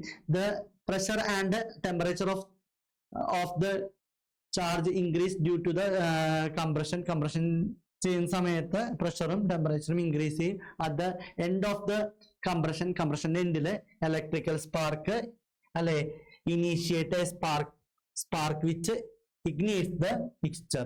അപ്പൊ സ്പാർക്ക് പ്ലഗിന്റെ സഹായത്തോട് കൂടിയിട്ട് എന്ത് ചെയ്യും, നമ്മുടെ എയർ ഫ്യൂൽ മിക്സ്ചർ കത്തും. ഇനി അടുത്തതാണ് എക്സ്പാൻഷൻ സ്ട്രോക്ക് അല്ലാന്നുണ്ടെങ്കിൽ പവർ സ്ട്രോക്ക് അല്ലാന്നുണ്ടെങ്കിൽ working stroke. Due to the high pressure of gas inside the cylinder, the piston is forced to move TDC to PDC and the gas expand. The expanding gas perform work on the piston by forcing it outward. Therefore, this stroke is also called working along power stroke. Both valves remain closed during the state of the stroke. At the end of the stroke, exhaust valve open. Okay, any other stroke on exhaust stroke. In this stroke, piston moves from BDC to TDC. The inlet valve is closed position and the exhaust valve in open position. Due to upward movement of the piston, the burned gas driven out through the exhaust valve. The process is called scavenging. ഈ process നമ്മൾ പറയും scavenging എന്ന് പറയും. ഇനി അടുത്ത ഇത് four stroke petrol എഞ്ചിന്റെ working important ആണ്. അതേപോലെ തന്നെ മാറി ചോദിക്കാൻ സാധ്യതയുള്ള ഒരു ചോദ്യമാണ് വർക്കിംഗ് ഓഫ് ഡീസൽ എഞ്ചിൻ. അപ്പൊ ഫോർ സ്ട്രോക്ക് എഞ്ചിന്റെ പ്രവർത്തനങ്ങളൊക്കെ ആയിട്ട് സിമിലർ ആയിട്ടുള്ള പ്രവർത്തനങ്ങളാണ്, കുറച്ച് വ്യത്യാസങ്ങളെ ഡീസൽ എഞ്ചിനുള്ളൂ. അപ്പൊ നമ്മൾ നേരത്തെ പറഞ്ഞ പോലെ തന്നെ ഫോർ സ്ട്രോക്ക് സൈക്കിൾ എഞ്ചിൻ എന്ന് പറയുന്നതിൽ പിസ്റ്റന്റെ 4 സ്ട്രോക്കിലാണ് ഒരു വർക്കിംഗ് സൈക്കിൾ കംപ്ലീറ്റ് ചെയ്യുന്ന. വർക്കിംഗ് സൈക്കിൾ എന്ന് പറയുന്നത് സക്ഷൻ, കംപ്രഷൻ, പവർ, എക്സോസ്റ്റ്, ഇതാണ് ഒരു വർക്കിംഗ് സൈക്കിൾ എന്ന് പറയുന്നത്. അപ്പൊ പിസ്റ്റന്റെ 4 സ്ട്രോക്കിൽ അതേപോലെ തന്നെ ക്രാങ്ക് ഷാഫ്റ്റിന്റെ 2 കറക്കത്തിലാണ് ഒരു വർക്കിംഗ് സൈക്കിൾ കംപ്ലീറ്റ് ചെയ്യുക. അപ്പൊ ഒന്നാമത്തെ സ്ട്രോക്ക് എന്ന് പറയുന്നത് സക്ഷൻ, രണ്ടാമത്തെ സ്ട്രോക്ക് എന്ന് പറയുന്നത് കംപ്രഷൻ, മൂന്നാമത്തെ സ്ട്രോക്ക് എന്ന് പറയുന്നത് എക്സ്പാൻഷൻ, നാലാമത്തെ സ്ട്രോക്ക് എന്ന് പറയുന്നത് എക്സോസ്റ്റ്. അപ്പൊ ഓരോ സ്ട്രോക്കിലും നടക്കുന്ന എന്താണെന്ന് നോക്കുക. സെക്ഷൻ സ്ട്രോക്കിൽ നമ്മൾ നേരത്തെ പെട്രോൾ എഞ്ചിനിൽ പറഞ്ഞ പോലെ തന്നെ ഇൻലെറ്റ് വാൽവ് ഓപ്പൺ ആവും, പിസ്റ്റന്റെ മൂവ്മെന്റ് ടി ഡിസിന്ന് ബി ഡിസിലോട്ട് മൂവ് ചെയ്യും, ഇൻലെറ്റ് വാൽവ് ഓപ്പൺ ആവും. ഇവിടെ എൻറ്റർ ചെയ്യുന്നത് എയർ മാത്രമാണ് ഇവിടെ എൻറ്റർ ചെയ്യുന്നത്. നേരത്തെ പെട്രോൾ എഞ്ചിനിലാണെന്നുണ്ടെങ്കിൽ എയർ പ്ലസ് ഫ്യൂവൽ ആയിരുന്നു എൻറ്റർ ചെയ്തത്, ഇവിടെ എയർ മാത്രമാണ് എൻറ്റർ ചെയ്യുക. ഇനി അടുത്ത സ്ട്രോക്കാണ് കംപ്രഷൻ സ്ട്രോക്ക്. കംപ്രഷൻ സ്ട്രോക്കിൽ 2 വാൽവുകളും ക്ലോസ്ഡ് പൊസിഷനിലായിരിക്കുള്ളൂ. പിസ്റ്റന്റെ മൂവ്മെന്റ് എന്ന് പറയുന്നത് എവിടെയൊക്കെയാണ് ബി ഡിസിന്ന് ടി ഡിസിലോട്ടായിരിക്കുള്ളൂ. സിലിണ്ടറിനകത്തുള്ള എയറിനെ കംപ്രസ് ചെയ്യും. കംപ്രസ് ചെയ്തിട്ട് കംപ്രഷന്റെ എൻഡില് ഫ്യൂൽ ഇഞ്ചക്ടറിന്റെ സഹായത്തോടെ ഡീസലിന് ചെറിയ ആറ്റംസ് ആയിട്ട് ഇഞ്ചക്ട് ചെയ്യാണ് ചെയ്യുന്നത്. ഈ കംപ്രഷന്റെ എൻഡില് ടെമ്പറേച്ചറും പ്രഷറും കൂടിയിട്ടുണ്ടാവും. അപ്പൊ ആ കൂടിയിട്ടുള്ള ടെമ്പറേച്ചറിനകത്തോട്ടാണ് ഇഞ്ചക്ട് ചെയ്തിട്ടുള്ള ഡീസൽ വരുന്ന സമയത്ത് അത് അവിടെ കത്തുന്ന സമയത്ത് അവിടെ ഒരു ഗ്യാസ് പ്രഷർ ഫോം ചെയ്യുന്നുണ്ട്, പിസ്റ്റൺ അടിയിലോട്ട് തള്ളും. അപ്പോഴാണ് പവർ സ്ട്രോക്ക് എന്ന് പറയുന്നത്. ആ പവർ സ്ട്രോക്കിൽ പിസ്റ്റന്റെ മൂവ്മെന്റ് എന്ന് പറയുന്നത് ടി ഡിസിന്ന് ബി ഡിസിലോട്ടായിരിക്കുള്ളൂ. 2 വാൽവുകളും എന്തായിരിക്കുള്ളൂ, ക്ലോസ്ഡ് പൊസിഷനിലായിരിക്കുള്ളൂ. അടുത്ത സ്ട്രോക്കാണ് എക്സോസ്റ്റ് സ്ട്രോക്ക്. എക്സോസ്റ്റ് സ്ട്രോക്കിലെ പിസ്റ്റന്റെ മൂവ്മെന്റ് എന്ന് പറയുന്നത് ബി ഡിസിന്ന് ടി ഡിസിലോട്ടായിരിക്കുള്ളൂ. എക്സോസ്റ്റ് വാൽവ് എന്തായിരിക്കുള്ളൂ, ഓപ്പൺ ആയിരിക്കുള്ളൂ. ഇൻലെറ്റ് വാൽവ് ക്ലോസ് ആയിരിക്കുള്ളൂ. എക്സോസ്റ്റ് വാൽവിൽ കൂടെ ബേൺഡ് ഗ്യാസിന്, വേസ്റ്റ് ഗ്യാസിനൊക്കെ എന്ത് ചെയ്യും, എമിറ്റ് ചെയ്യാണ് ചെയ്യുന്നത്. അപ്പൊ ഈ ഒരു പ്രോസസ്സിനെ നമ്മൾ പറയുന്ന നേരത്തെ പറഞ്ഞ പോലെ തന്നെ സ്കാവെഞ്ച് എന്ന് പറയും ഈ ഒരു പ്രോസസ്സിന്. ഓക്കെ, ഇനി ഇതും ചോദിക്കാനായിട്ട് സാധ്യതയുള്ള ഒരു ചോദ്യമാണ്. Tabulate comparison between petrol engine and diesel engine. അപ്പൊ പെട്രോൾ എഞ്ചിനും ഡീസൽ എഞ്ചിനും തമ്മിലുള്ള വ്യത്യാസമാണ് നമ്മുടെ അടുത്ത് ചോദിച്ചിട്ടുള്ളത്. അതേപോലെ തന്നെ ഇതിന്ന് മാറി ഈ ഒരു ക്വസ്റ്റ്യനും ചോദിക്കാം. സ്ട്രോക്ക് 4 സ്ട്രോക്ക് എഞ്ചിനും 2 സ്ട്രോക്ക് എഞ്ചിനും ചോദിക്കാൻ സാധ്യതയുള്ള ഒരു ചോദ്യമാണ്. അപ്പൊ ഇതിൽ ഏതെങ്കിലും ഒരു ചോദ്യം പ്രതീക്ഷിക്കാം. പെട്രോൾ എഞ്ചിന്റെ വ്യത്യാസം എന്ന് പറയുന്നത് പെട്രോളാണ് ഇവിടെ ഫ്യൂവൽ ആയിട്ട് ഉപയോഗിക്കുന്നത്. ഡീസൽ എഞ്ചിനിലാണെന്നുണ്ടെങ്കിൽ ഡീസൽ ആയിരിക്കും ഫ്യൂവൽ ആയിട്ട് ഉപയോഗിക്കുന്നത്. പെട്രോൾ എഞ്ചിനിൽ പെട്രോളും എയർ മിക്സ്ചർ ആണ് കംപ്രസ് ചെയ്യുന്നത്, അല്ലെങ്കിൽ സിലിണ്ടറിനകത്തോട്ട് വലിച്ചെടുക്കുന്നത് എന്താണെന്ന് പറയും, ഫ്യൂവൽ മിക്സ്ചർ ആണ്, അല്ലെങ്കിൽ എയറും പെട്രോളും ആണ് വലിച്ചെടുക്കുന്നത്. ഡീസൽ എഞ്ചിനിലാണെന്നുണ്ടെങ്കിൽ എയർ മാത്രമാണ് വലിച്ചെടുക്കുന്നത്, അതുകൊണ്ട് തന്നെ എയർ കംപ്രസ് ചെയ്യും. ഓട്ടോ സൈക്കിൾ അടിസ്ഥാനത്തിലാണ് ഇത് വർക്ക് ചെയ്യുന്നത്. ഡീസൽ എഞ്ചിൻ എന്ന് പറയുന്നത് ഡീസൽ സൈക്കിൾ അടിസ്ഥാനത്തിലാണ് വർക്ക് ചെയ്യുന്നത്. ഇതിൽ സ്പാർക്ക് പ്ലഗ് ആണ് ഉപയോഗിക്കുന്നത്. ഡീസൽ എഞ്ചിനിലാണെന്നുണ്ടെങ്കിൽ ഇഞ്ചക്ടർ ആയിരിക്കും ഉപയോഗിക്കുക. ലൈറ്റ് വെഹിക്കിളിലായിരിക്കും എന്ത് ഉപയോഗിക്കുന്നത്, പെട്രോൾ എഞ്ചിൻ ഉപയോഗിക്കുന്നത്. ഹെവി വെഹിക്കിളിലാണ് ഡീസൽ എഞ്ചിൻ ഉപയോഗിക്കുന്നത്. പെട്രോൾ എഞ്ചിൻ എന്ന് പറയുന്നത് ഹയർ സ്പീഡ് എഞ്ചിനാണ്, ഡീസൽ എഞ്ചിൻ എന്ന് പറയുന്നത് ലോവർ സ്പീഡ് എഞ്ചിനാണ്. കംപ്രഷൻ റേഷ്യോ എന്ന് പറയുന്നത് പെട്രോൾ എഞ്ചിന്റെ കുറവും ഡീസൽ എഞ്ചിന്റെ കംപ്രഷൻ റേഷ്യോ കൂടുതലായിരിക്കുള്ളൂ. അടുത്ത ഇനീഷ്യൽ കോസ്റ്റും അതേപോലെ തന്നെ മെയിൻ്റനൻസ് കോസ്റ്റും പെട്രോൾ എഞ്ചിന്റെ കുറവും ഡീസൽ എഞ്ചിന്റെ ഇനീഷ്യൽ കോസ്റ്റും മെയിൻ്റനൻസ് കോസ്റ്റും കൂടുതലായിരിക്കുള്ളൂ. ഓക്കെ, അടുത്ത ചോദ്യമാണ് 4 സ്ട്രോക്കും 2 സ്ട്രോക്കും തമ്മിലുള്ള കമ്പാരിസൺ. അപ്പൊ ഒന്നിലാണെന്നുണ്ടെങ്കിൽ ഏത് ചോദ്യം ചോദിക്കാൻ സാധ്യതയുണ്ട്, ഡീസൽ എഞ്ചിനും പെട്രോൾ എഞ്ചിനും തമ്മിലുള്ള കമ്പാരിസൺ ചോദിക്കാം. ഓർ അതർവൈസ് ഏത് ചോദിക്കാം, 2 സ്ട്രോക്കും 4 സ്ട്രോക്കും തമ്മിലുള്ള കമ്പാരിസൺ ചോദിക്കാം. അപ്പൊ ഇതിന്റെ വ്യത്യാസം എന്ന് പറയുന്നത് 4 സ്ട്രോക്കിന്റെയും 2 സ്ട്രോക്കിന്റെയും വ്യത്യാസം എന്ന് പറയുന്നത് 4 stroke cycle of operation. Cycle എന്ന് പറയുന്നത് 4 പ്രവർത്തനങ്ങൾ അടങ്ങിയതാണ് ഒരു സൈക്കിൾ. നമ്മൾ നേരത്തെ പറഞ്ഞു, സക്ഷൻ, കംപ്രഷൻ, പവർ, എക്സോസ്റ്റ്. ഈ 4 സ്ട്രോക്കുകളും കംപ്ലീറ്റ് ചെയ്യുന്ന പിസ്റ്റന്റെ 4 സ്ട്രോക്കിലാണ് ഈ 4 പ്രവർത്തനങ്ങൾ ഒരു വർക്കിംഗ് സൈക്കിൾ കംപ്ലീറ്റ് ചെയ്യുന്നത്. ഒരു വർക്കിംഗ് സൈക്കിൾ കംപ്ലീറ്റ് ചെയ്യുന്ന പിസ്റ്റന്റെ 4 സ്ട്രോക്കിലാണ് 4 സ്ട്രോക്ക് എഞ്ചിനിൽ കംപ്ലീറ്റ് ചെയ്യുന്നത്. പിസ്റ്റന്റെ 2 സ്ട്രോക്കിലാണ് 2 സ്ട്രോക്ക് എഞ്ചിനിൽ ഒരു വർക്കിംഗ് സൈക്കിൾ കംപ്ലീറ്റ് ചെയ്യുന്നത്. ഇനി cycle is completed 2 revolution of crank shaft. ആ സൈക്കിൾ കംപ്ലീറ്റ് ചെയ്യുന്നത് ക്രാങ്ക് ഷാഫ്റ്റിന്റെ 2 കറക്കത്തിലാണ് ഒരു സൈക്കിൾ കംപ്ലീറ്റ് ചെയ്യുക. ക്രാങ്ക് ഷാഫ്റ്റിന്റെ ഓരോ കറക്കത്തിലും 2 സ്ട്രോക്ക് എഞ്ചിനിൽ ഒരു വർക്കിംഗ് സൈക്കിൾ കംപ്ലീറ്റ് ചെയ്യുന്നുണ്ട്. ഇനി ടോർക്ക് എന്ന് പറയുന്നത് 4 സ്ട്രോക്ക് എഞ്ചിനിൽ യൂണിഫോം ആയിരിക്കില്ല. 2 സ്ട്രോക്ക് എഞ്ചിനിൽ ടോർക്ക് ഏറെക്കുറെ യൂണിഫോം ആയിരിക്കുള്ളൂ. ഇനി അടുത്തത് ഹെവി ഫ്ലൈ വീലാണ് 4 സ്ട്രോക്ക് എഞ്ചിനിൽ നമ്മൾ ഉപയോഗിക്കുക. ലൈറ്റ് ഫ്ലൈ വീൽ ആയിരിക്കും എന്തിൽ ഉപയോഗിക്കുക, 2 സ്ട്രോക്ക് എഞ്ചിനിൽ ഉപയോഗിക്കുക. ഇതിലെ പിസ്റ്റൺ എന്ന് പറയുന്നത് 4 സ്ട്രോക്ക് എഞ്ചിനിലെ പിസ്റ്റൺ എന്ന് പറയുന്നത് സ്ട്രെയിറ്റ് ഹെഡ് പിസ്റ്റൺ ആയിരിക്കും എന്തിലുണ്ടാവുക, 4 സ്ട്രോക്ക് എഞ്ചിനിൽ ഉണ്ടാവുക. ഡിഫ്ലക്ടർ ഹെഡ് അല്ലാതെ ഡൂംഡ് ഹെഡ് ആയിരിക്കും എന്തിലുണ്ടാവുക, നമ്മുടെ 2 സ്ട്രോക്ക് എഞ്ചിനിൽ ഉണ്ടാവുക. പവർ ഔട്ട്പുട്ട് എന്തായിരിക്കുള്ളൂ, 4 സ്ട്രോക്ക് എഞ്ചിനിൽ കുറവും 2 സ്ട്രോക്ക് എഞ്ചിനിലെ പവർ ഔട്ട്പുട്ട് കൂടുതലും ആയിരിക്കുള്ളൂ. നോയ്സ് 4 സ്ട്രോക്ക് എഞ്ചിനിലെ നോയ്സ് കുറവും 2 സ്ട്രോക്ക് എഞ്ചിന്റെ നോയ്സ് കൂടുതലായിരിക്കുള്ളൂ. ഇനി ഇവിടെ എഞ്ചിൻ എന്ന് പറയുന്നത് 4 സ്ട്രോക്ക് എഞ്ചിനിലെ ഹെവി ആയിരിക്കുള്ളൂ. മറ്റേ 2 സ്ട്രോക്ക് എഞ്ചിനിലെ എഞ്ചിൻ എന്ന് പറയുന്നത് ലൈറ്റ് എഞ്ചിൻ ആയിരിക്കുള്ളൂ 2 സ്ട്രോക്ക് എഞ്ചിൻ ഉണ്ടാവുക. ഇനി ഇതിന്റെ ഇനീഷ്യൽ കോസ്റ്റും മെയിൻ്റനൻസ് കോസ്റ്റും നോക്കുകയാണെന്നുണ്ടെങ്കിൽ 4 സ്ട്രോക്ക് എഞ്ചിനിൽ കൂടുതലും 2 സ്ട്രോക്ക് എഞ്ചിനിൽ മെയിൻ്റനൻസ് കോസ്റ്റും അതേപോലെ തന്നെ എന്താണ് ഇനീഷ്യൽ കോസ്റ്റും കുറവായിരിക്കുള്ളൂ. ഇത്രയും കാര്യങ്ങൾ ഇതിൽ നിന്ന് 1 വേർഡ് ക്വസ്റ്റ്യനും സ്റ്റേറ്റ്മെന്റ് ക്വസ്റ്റ്യനുകളും ഈ 4ാമത്തെ ചാപ്റ്ററിൽ നിന്ന് പ്രതീക്ഷിക്കാം. അപ്പൊ ഇതിൽ ഏറ്റവും ഇമ്പോർട്ടന്റ് ആയിട്ട് നോക്കുന്നത് വർക്കിംഗ് സൈക്കിൾ ഓഫ് 4 സ്ട്രോക്ക് അല്ലാന്നുണ്ടെങ്കിൽ വർക്കിംഗ് സൈക്കിൾ 4 സ്ട്രോക്ക് പെട്രോൾ അല്ലാന്നുണ്ടെങ്കിൽ 4 സ്ട്രോക്ക് ഡീസൽ എഞ്ചിൻ നിങ്ങൾ നോക്കുക. അതേപോലെ തന്നെ അതിന്റെ കമ്പാരിസണുകൾ 4 സ്ട്രോക്കും 2 സ്ട്രോക്കും തമ്മിലുള്ള കമ്പാരിസൺ ഓർ ഡീസൽ എഞ്ചിനും പെട്രോൾ എഞ്ചിനും തമ്മിലുള്ള കമ്പാരിസൺ. പിന്നെ ഇതിലെ 2 സ്ട്രോക്ക് എഞ്ചിൻ നമ്മൾ നേരത്തെ പറഞ്ഞ പോലെ തന്നെ പിസ്റ്റൺ 2 സ്ട്രോക്കിലാണ് ഒരു വർക്കിംഗ് സൈക്കിൾ കംപ്ലീറ്റ് ചെയ്യാന്നുണ്ടെങ്കിൽ ക്രാങ്ക് ഷാഫ്റ്റിന്റെ ഓരോ കറക്കത്തിൽ വർക്കിംഗ് സൈക്കിൾ കംപ്ലീറ്റ് ചെയ്യുന്ന എഞ്ചിനുകളെയാണ് 2 സ്ട്രോക്ക് എഞ്ചിൻ എന്ന് പറയുന്നത്. അപ്പൊ അത് നമ്മുടെ അടുത്ത് ചോദിക്കാറില്ല. 2 സ്ട്രോക്ക് ഒരു 2 സ്ട്രോക്ക് പെട്രോൾ എഞ്ചിന്റെയോ 2 സ്ട്രോക്ക് ഡീസൽ എഞ്ചിന്റെയോ വർക്കിംഗ് നമുക്ക് പഠിക്കാനില്ല. അപ്പൊ എന്താണ് 2 സ്ട്രോക്ക് എഞ്ചിൻ ചില ചോദിക്കുന്ന സമയത്ത് 2 സ്ട്രോക്ക് എഞ്ചിൻ എന്താണെന്ന് എഴുതാൻ പറ്റണം അല്ലെ. 2 സ്ട്രോക്ക് എഞ്ചിൻ എന്താണ്, ഒരു വർക്കിംഗ് സൈക്കിൾ കംപ്ലീറ്റ് ചെയ്യുന്ന പിസ്റ്റന്റെ 2 സ്ട്രോക്കിലാണ്. അതേപോലെ തന്നെയാണ് ക്രാങ്ക് ഷാഫ്റ്റിന്റെ ഓരോ കറക്കത്തിലും ഒരു വർക്കിംഗ് സൈക്കിൾ കംപ്ലീറ്റ് ചെയ്യുന്നുണ്ടെന്ന് അറിഞ്ഞിരിക്കുക.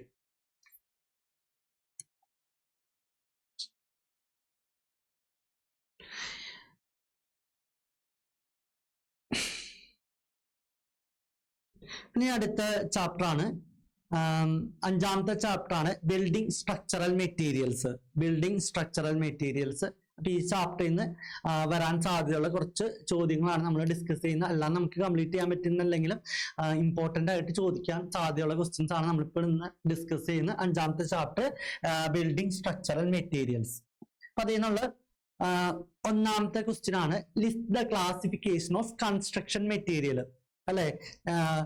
എന്തൊക്കെയാണ് അല്ലെ ക്ലാസിഫിക്കേഷൻ, കൺസ്ട്രക്ഷൻ മെറ്റീരിയലുകളുടെ ക്ലാസിഫിക്കേഷൻ ആണ് നമ്മുടെ അടുത്ത് ചോദിച്ചിട്ടുള്ളത്. 2 മാർക്ക് കേട്ട് ചോദിക്കാൻ സാധ്യതയുള്ള ചോദ്യമാണ്.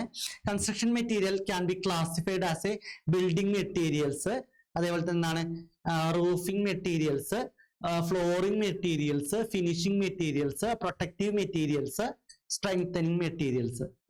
ഇതൊക്കെയാണ് ഇതിന്റെ ക്ലാസിഫിക്കേഷൻ എന്ന് പറയുന്നത്.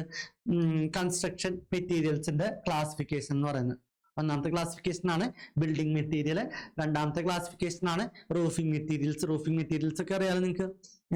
ടൈൽസ് ഒക്കെ മുകളിലൊക്കെ ഓട് കാര്യങ്ങളൊക്കെ, അതേപോലെ തന്നെ നമ്മുടെ മറ്റേ ഷീറ്റുകള്, അലൂമിനിയം ഷീറ്റ് അങ്ങനത്തെയൊക്കെയുള്ള ഷീറ്റുകളൊക്കെ എന്താണ് റൂഫിംഗ് മെറ്റീരിയൽ. ഗ്ലാസ് ഒരു റൂഫിംഗ് മെറ്റീരിയൽ ആണ്. പിന്നെ flooring materials, finishing materials, protective materials, strengthening materials. These are the classifications of construction materials. അടുത്ത ക്വസ്റ്റ്യൻ ആണ് റൈറ്റ് 2 മാർക്കിന്റെ ഒക്കെ ആയിട്ട് ചോദ്യമാണ് ഇതൊക്കെ. Right short note on building materials with examples. അപ്പൊ നമ്മള് നേരത്തെ പറഞ്ഞിട്ടുള്ള ഓരോ മെറ്റീരിയൽസും ഇതിൽ നിന്നൊക്കെ ഇങ്ങനെ 2 മാർക്കിന്റെ ഒക്കെ ആയിട്ട് ഏതെങ്കിലും കാര്യങ്ങളൊക്കെ ചോദിക്കാം. ഒന്നില്ലാന്നുണ്ടെങ്കിൽ ബിൽഡിംഗ് മെറ്റീരിയൽ എന്താണെന്ന് ചോദിക്കാം, അതിനെ കുറിച്ചിട്ട് ഷോർട്ട് നോട്ട് ചോദിക്കാം. ഓർ അതർവൈസ് എന്ത് ചോദിക്കാം, റൂഫിംഗ് മെറ്റീരിയലോ ഫ്ലോറിംഗ് മെറ്റീരിയലോ ഫിനിഷിംഗ് മെറ്റീരിയലോ പ്രൊട്ടക്റ്റീവ് മെറ്റീരിയൽസോ സ്ട്രെങ്തനിങ് മെറ്റീരിയൽസിനെ കുറിച്ചിട്ട് ഷോർട്ട് നോട്ട് ചോദിക്കാൻ സാധ്യതയുണ്ട്. അപ്പൊ ചോദ്യം ഇതാണ്, write short note on building material with example. Building material എന്ന് പറയുന്നത് എന്താണ്? Building materials are used for shaping and imparting strength and stability to the structure. നമ്മുടെ സ്ട്രക്ചറിന് എന്ത് കൊടുക്കുക? സ്ട്രെങ്ത്തും അതേപോലെ തന്നെ ഷേപ്പും സ്റ്റെബിലിറ്റിയും കൊടുക്കുന്ന മെറ്റീരിയൽ എന്താണ്? ബിൽഡിംഗ് മെറ്റീരിയൽ ആണ്. അപ്പൊ അതിന്റെ എക്സാമ്പിൾ എന്ന് പറയുന്നത്, ബിൽഡിംഗ് മെറ്റീരിയൽ എന്ന് പറയുന്നത് എന്താണ്? Stone, brick, block, cement, concrete, timber, fine aggregate, coarse aggregate. These are the examples of building material. Building മെറ്റീരിയലിന് എക്സാമ്പിൾ ആണ് ഈ പറഞ്ഞിട്ടുള്ള കാര്യങ്ങൾ. ഓക്കെ, ഇപ്പൊ ബിൽഡിംഗ് മെറ്റീരിയൽ എന്താണെന്ന് മനസ്സിലായല്ലോ. അടുത്തതാണ് റൂഫിംഗ് മെറ്റീരിയൽ. റൂഫിംഗ് മെറ്റീരിയൽ എന്ന് പറയുന്ന ബിൽഡിംഗ് മെറ്റീരിയൽ നമ്മൾ എന്തിനാ ബിൽഡിംഗ് മെറ്റീരിയൽ കൊടുക്കുന്നത്?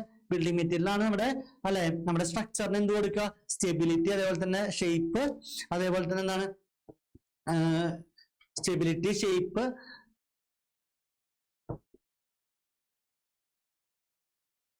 സ്ട്രെങ്ത് ഷേപ്പ്, സ്ട്രെങ്ത്, സ്റ്റെബിലിറ്റി നമ്മുടെ സ്ട്രക്ചറിന് പ്രൊവൈഡ് ചെയ്യുന്ന എന്താണ്? ബിൽഡിംഗ് മെറ്റീരിയൽ ആണ്. എക്സാമ്പിളുകളാണ് നമ്മൾ പറഞ്ഞിട്ടുള്ളത്. എന്തൊക്കെയാണ്? സ്റ്റോൺ ഉണ്ട്, ബ്രിക്ക്, ബ്ലോക്ക്, അതേപോലെ തന്നെ cement, concrete, timber, fine aggregate, coarse aggregate. ഇതൊക്കെയാണ് ഇതിന്റെ എക്സാമ്പിൾ എന്ന് പറയുന്നത്, ബിൽഡിംഗ് മെറ്റീരിയലിന്റെ എക്സാമ്പിൾ എന്ന് പറയുന്നത്. അടുത്ത ക്വസ്റ്റ്യൻ ആണ്, right short note on roofing materials with examples. Roofing materials are used for providing a covering over the structure to protect from sun, rain, wind, snow, etc. Roofing material എന്ന് പറയുന്നത് നമ്മുടെ മുകളിലൊക്കെ കൊടുക്കുന്ന എന്തിന് നമ്മുടെ സ്ട്രക്ചറിനെ കവർ ചെയ്യുന്ന എന്തിനൊക്കെ പ്രൊട്ടക്ഷൻ കൊടുക്കുന്ന സണ്ണ് റെയിൻ, വിൻഡ്, സ്നോ, ഇതിനൊക്കെ പ്രൊട്ടക്ട് ചെയ്യാൻ വേണ്ടിയിട്ട് കൊടുക്കുന്ന ഒരു കവറിംഗ് ആണ് എന്തെന്ന് പറയുന്നത് നമ്മുടെ റൂഫിംഗ് മെറ്റീരിയൽ എന്ന് പറയുന്നത്. അപ്പൊ അതിന്റെ എക്സാമ്പിൾ ആണ് concrete, asbestos, aluminium, galvanised iron, PVC, അതേപോലെ തന്നെ fibre glass, polycarbonate, roofing sheet, etcetera. ഇതൊക്കെയാണ് ഇതിന്റെ എക്സാമ്പിൾ എന്ന് പറയുന്നത്, നമ്മുടെ റൂഫിംഗ് മെറ്റീരിയലിന് എക്സാമ്പിൾ എന്ന് പറയുന്നത്. അടുത്ത ഇതേപോലെ തന്നെ ചോദ്യമാണ്, ഇതേപോലത്തെ ചോദ്യമായിട്ട് ഇനി ഇതൊക്കെ ചോദിക്കാം കേട്ടോ. ബിൽഡിംഗ് മെറ്റീരിയൽസിലെ ഫിനിഷിംഗ് മെറ്റീരിയൽസിന് എക്സാമ്പിളുകളാണ് നമ്മുടെ പെയിന്റ്സ് ഒക്കെ എന്താണ്? ഫിനിഷിംഗ് മെറ്റീരിയൽ ആണ്.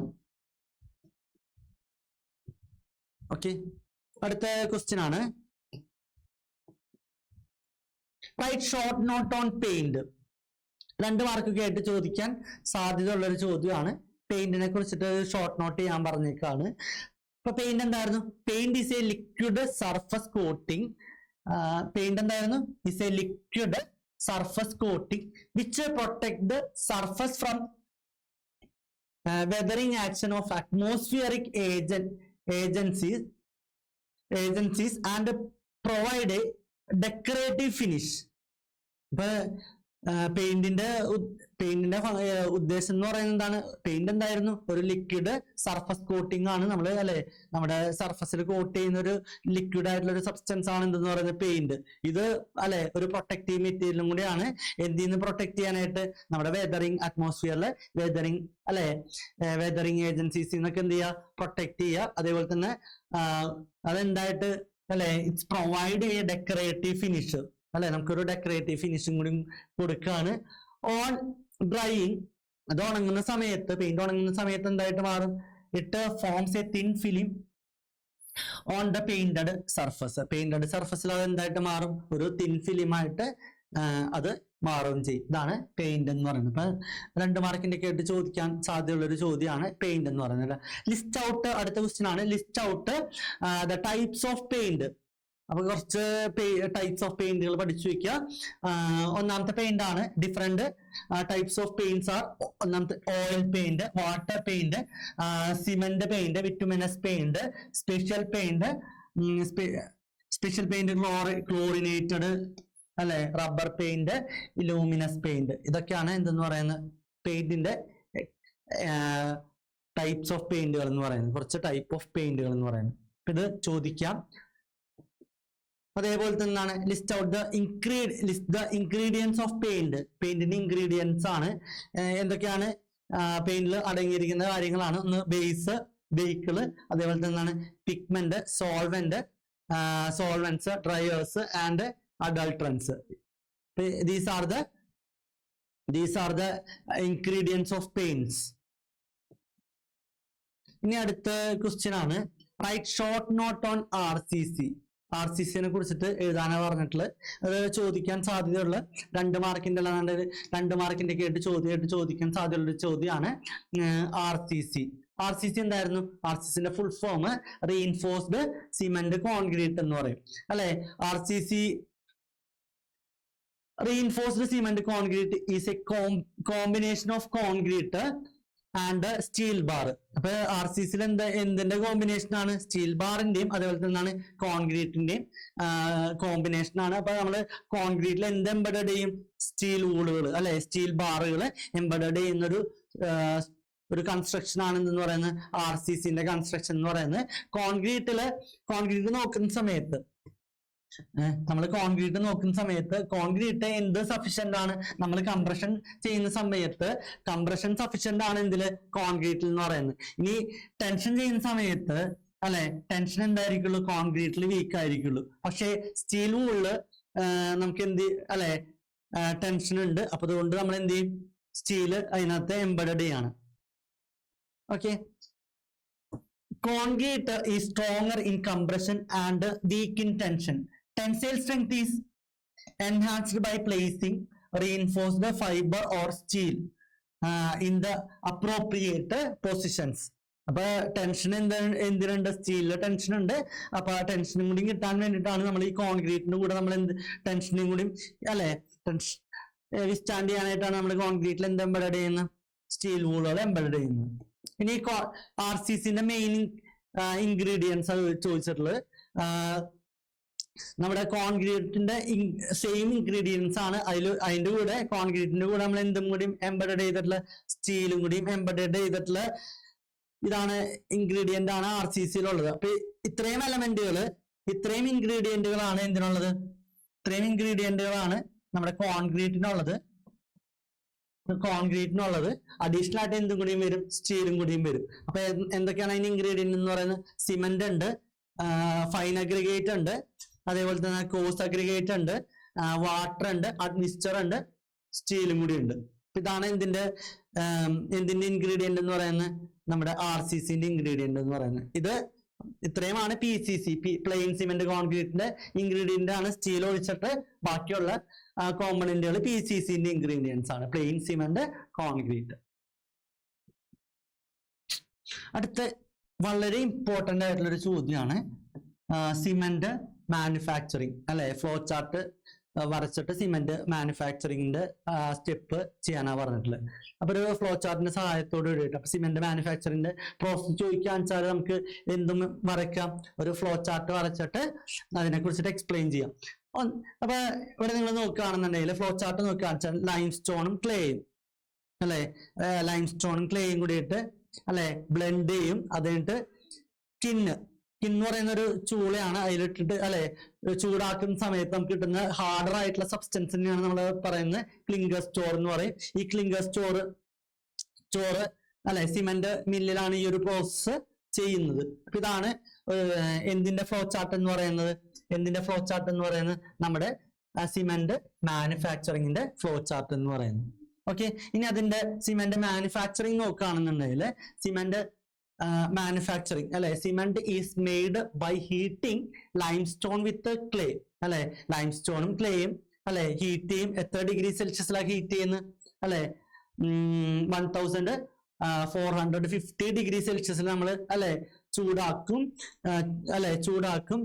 വിച്ച് ഈസ് ആ പ്രോസസ്സിന് ചൂടാക്കും. എന്തിലിട്ടിട്ടാ ചൂടാക്കുന്നത്? ചൂളയിലിട്ടിട്ടാണ് ചൂടാക്കുന്നത്. കിന്ന് പറയും.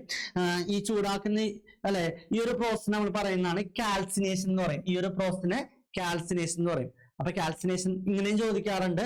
വാട്ട് ഈസ് കാൽസിനേഷൻ എന്ന് ചോദിക്കാം. കാൽസിനേഷൻ എന്ന് പറഞ്ഞിട്ടുണ്ടെങ്കിൽ എന്താണ്? കാൽസിനേഷൻ എന്ന് പറയുന്നത് അല്ലെ ലൈംസ്റ്റോണും ക്ലേയും അല്ലെ ഈ പറഞ്ഞിട്ടുള്ള ടെമ്പറേച്ചറിൽ ചൂടാക്കുന്ന ഒരു പ്രോസസ് നമ്മൾ പറയുന്ന പേരാണ് കാൽസിനേഷൻ എന്ന് പറയും അല്ലെ. ഈ ഒരു പ്രോസസ്സിൽ molecule of carbon dioxide is liberated from the limestone to form calcium oxide or quicklime, which is the blended with other material. ഈ ഒരു മെറ്റീരിയലിനെ മറ്റു മെറ്റീരിയലായിട്ട് ബ്ലെൻഡ് ചെയ്യുന്ന സമയത്ത് the resulting hard substance clinker എന്ന് പറയും. ആ ഒരു ഹാർഡ് സബ്സ്റ്റൻസിന് നമ്മൾ എന്ത് പറയും? ക്ലിങ്കർ എന്ന് പറയും. ഇതിനെ നമ്മൾ ഗ്രൗണ്ട് ചെയ്യാൻ means പൊടിക്കാണ്. then grounded with a small amount of gypsum. ചെറിയ കുറച്ച് എമൗണ്ട് ഓഫ് ജിപ്സം കൂടി ആഡ് ചെയ്യുന്ന സമയത്ത് നമുക്ക് കിട്ടുന്ന പൗഡേർഡ് ആയിട്ടുള്ള ഫോമിൽ കിട്ടും. ഗ്രൗണ്ട് ചെയ്യുന്ന സമയത്ത് പൊടിച്ചിട്ട് നമ്മൾ ജിപ്സം കൂടി ആഡ് ചെയ്യും. ആ ആഡ് ചെയ്യുന്ന സമയത്താണ് നമുക്ക് കിട്ടുന്ന ഓർഡിനറി പോർട്ട്ലാൻഡ് സിമെന്റ് എന്ന് പറയും. OPC എന്ന് പറയുന്ന നമ്മുടെ സാധാരണ ഗ്രേ കളറിലുള്ള സിമെന്റ് ആണ് നമുക്ക് കിട്ടുന്നത്. ദ മോസ്റ്റ് ടൈപ്പ് ഇതാണ് നമ്മൾ മോസ്റ്റ് കോമൺ ആയിട്ട് ഉപയോഗിക്കുന്ന സിമെന്റ് എന്ന് പറയുന്നത്. ഇപ്പൊ സിമെന്റിന്റെ മാനുഫാക്ചറിങ് ഫ്ലോ ചാർട്ട് വരച്ചിട്ട് എന്ത് ചെയ്യുക? എക്സ്പ്ലെയിൻ ചെയ്യുക. ഇത് വളരെ ഇമ്പോർട്ടന്റ് ആയിട്ട് ചോദിക്കാൻ സാധ്യതയുള്ളൊരു ചോദ്യമാണ്. സിമെന്റ് മാനുഫാക്ചറിങ് പ്രോസസ് കേട്ടോ. ഇനി അടുത്ത വളരെ ഇമ്പോർട്ടന്റ് ആയിട്ടുള്ള ചോദ്യമാണ് ക്യൂറിങ്. ക്യൂറിങ് എന്ന് പറയുന്നത് എന്താണ്? ക്യൂറിങ് എന്ന് പറയുന്നത് നമ്മള് ഇപ്പൊ ഒരു പ്ലാസ്റ്ററിങ് അല്ലെങ്കിൽ പറഞ്ഞ സിമെന്റിന്റെ ഇതൊക്കെ കഴിയുന്ന സമയത്ത് നമ്മൾ നനച്ചു കൊടുക്കാറുണ്ട് ഇപ്പൊ ഒരു സിമെന്റിൽ നനച്ചു കൊടുക്കാറുണ്ട്. ഇപ്പൊ അതിനാണ് നമ്മൾ എന്തെന്ന് പറയുന്നത്? ക്യൂറിങ് എന്ന് പറയുന്നത്. Define curing. Curing is the process of wetting the surface സർഫസിനെ വെട്ട് ചെയ്യുക. ഇത് എപ്പോഴാ ചെയ്യുന്നത്? ക്യൂറിങ് എപ്പോഴാ ചെയ്യുക? നമ്മള് cement work after the initial setting and before the final setting. നമ്മളൊരു സിമെന്റിന്റെ വർക്ക് കഴിഞ്ഞു കഴിഞ്ഞ ഉടനെ നമ്മൾ ചെയ്യില്ലല്ലോ.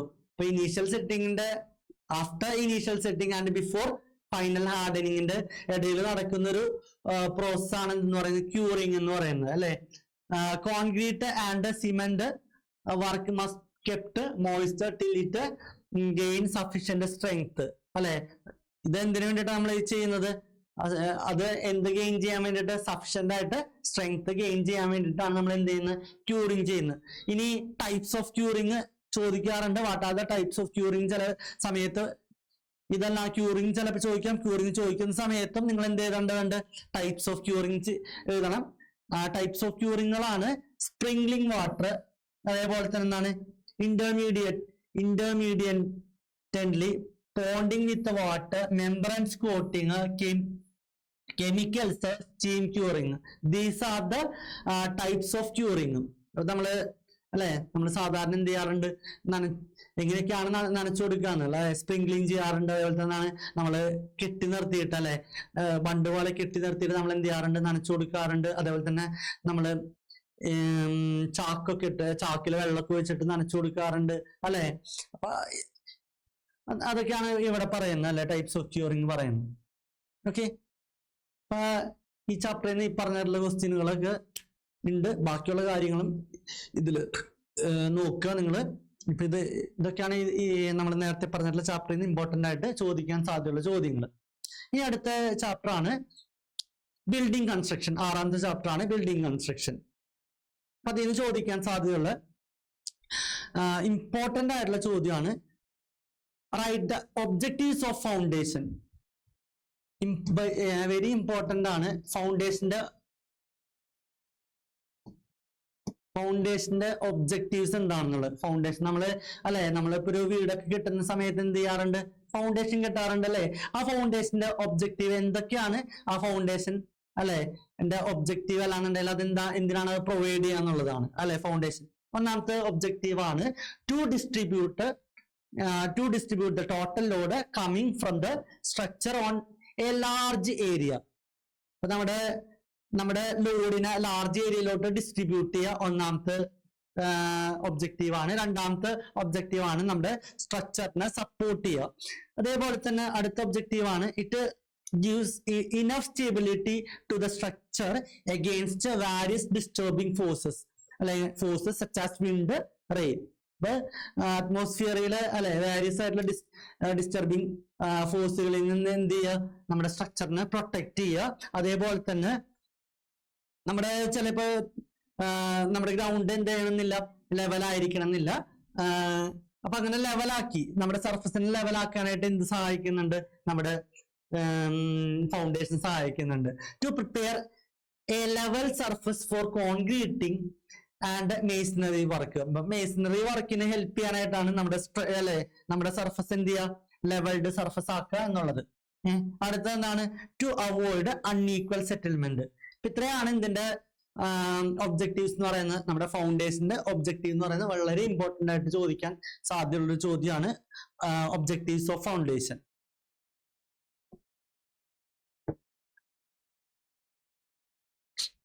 ഇനി അടുത്ത ചോദ്യമാണ് briefly explain the types of foundation.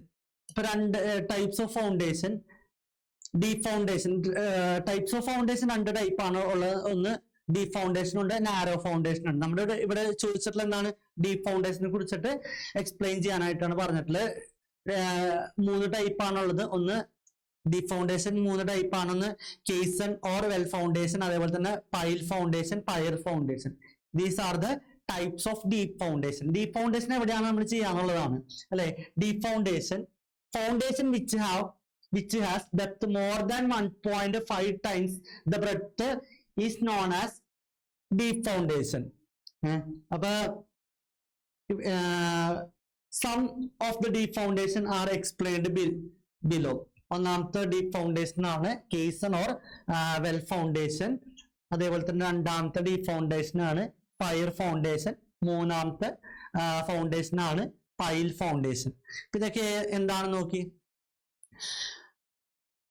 Kaizen or well foundation ആണെന്നുണ്ടെങ്കിൽ are hollow substructure that are first built on the surface but the sunk underground to required depth. Cylinders are a types of caisson with the concrete. They are used in water environment and are commonly for bridge, dock, piles, etc. ഇത് water എൻവയോൺമെന്റിലൊക്കെയാണ് ഏത് foundation നമ്മൾ construct ചെയ്യാറുള്ള, caisson or well foundation construct ചെയ്യാറുള്ളത്. ഇനി അടുത്ത pier foundation. Pier foundation which is analogous to column is a series of vertical pillars or piles. A series of vertical pillars ഉണ്ടാവും. Transfer the building load to the soil. അപ്പൊ building ലോഡിന് അല്ലെ നമ്മുടെ മണ്ണിലോട്ട് ഇറക്കാനായിട്ട് ഒരു സീരീസ് ഓഫ് വേർട്ടിക്കൽ എന്തുണ്ടാവും, piles ഉണ്ടാവും. Beams are then built on top of these column. These beams are then built on top of these column. അപ്പൊ vertical ആയിട്ടുള്ള പില്ലർ അല്ലെങ്കിൽ ഓർ പൈൽസിന്റെ മുകളിൽ നമ്മൾ എന്ത് ചെയ്യും, ബീം കൺസ്ട്രക്ട് ചെയ്യും. ഓക്കെ. അടുത്ത ഫൗണ്ടേഷൻ ആണ് pile foundation which is analogous to pole or hollow tubes that are filled with concrete but connected to another distribute heavy load using pile cap equally. അതാണ് pile foundation. Okay. ഇനി അടുത്ത് ഇത് ചോദിക്കാറുള്ളതാണ്. അടുത്തതാണ് write short note on basement. 2 മാർക്കിന്റെ ഒക്കെ ആയിട്ട് ചോദിക്കുന്ന ചോദ്യമാണ് ബേസ്മെന്റ്. ബേസ്മെന്റ് എന്തായിരുന്നു? Basement is a part of building that is the below superstructure and above the foundation. അല്ലെ. ബേസ്മെന്റ് എന്ന് പറയുന്നത് എന്താണ്? Basement is the part of building that is below the superstructure and above the foundation. അല്ലെ. ഫൗണ്ടേഷന്റെ മുകളിലും അതേപോലെ തന്നെ എന്താണ്, സൂപ്പർ സ്ട്രക്ചറിന്റെ താഴെയും ഉള്ളൊരു അല്ലെ ഒരു എലമെന്റ് ആണ് എന്തെന്ന് പറയുന്നത് ബേസ്മെന്റ് എന്ന് പറയുന്നത്. The basement construction of form provide necessary strength needed to keep the house standing through all type of weathering action and other environmental challenges. അപ്പൊ അതിനാണ് നമ്മൾ ബേസ്മെന്റ് ചെയ്യുന്നത്. ഓക്കെ, ബേസ്മെന്റ് എന്ന് പറയുന്നത് എവിടെയാണുള്ളത്? Below the substructure and above the ഫൗണ്ടേഷന്റെ ഇടയിൽ കൊടുക്കുന്ന ഒരു എലമെന്റ് ആണ് എന്തെന്ന് പറയുന്നത് ബേസ്മെന്റ് എന്ന് പറയുന്നത്. അടുത്ത ക്വസ്റ്റ്യൻ ആണ് define superstructure. Superstructure is an element.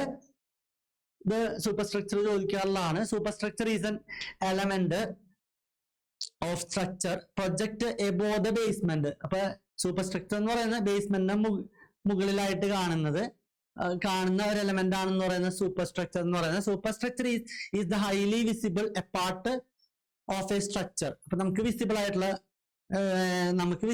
ഒരു എലമെന്റ് ആണ് എന്തെന്ന് പറയുന്നത് സൂപ്പർ സ്ട്രക്ചർ എന്ന് പറയുന്നത്.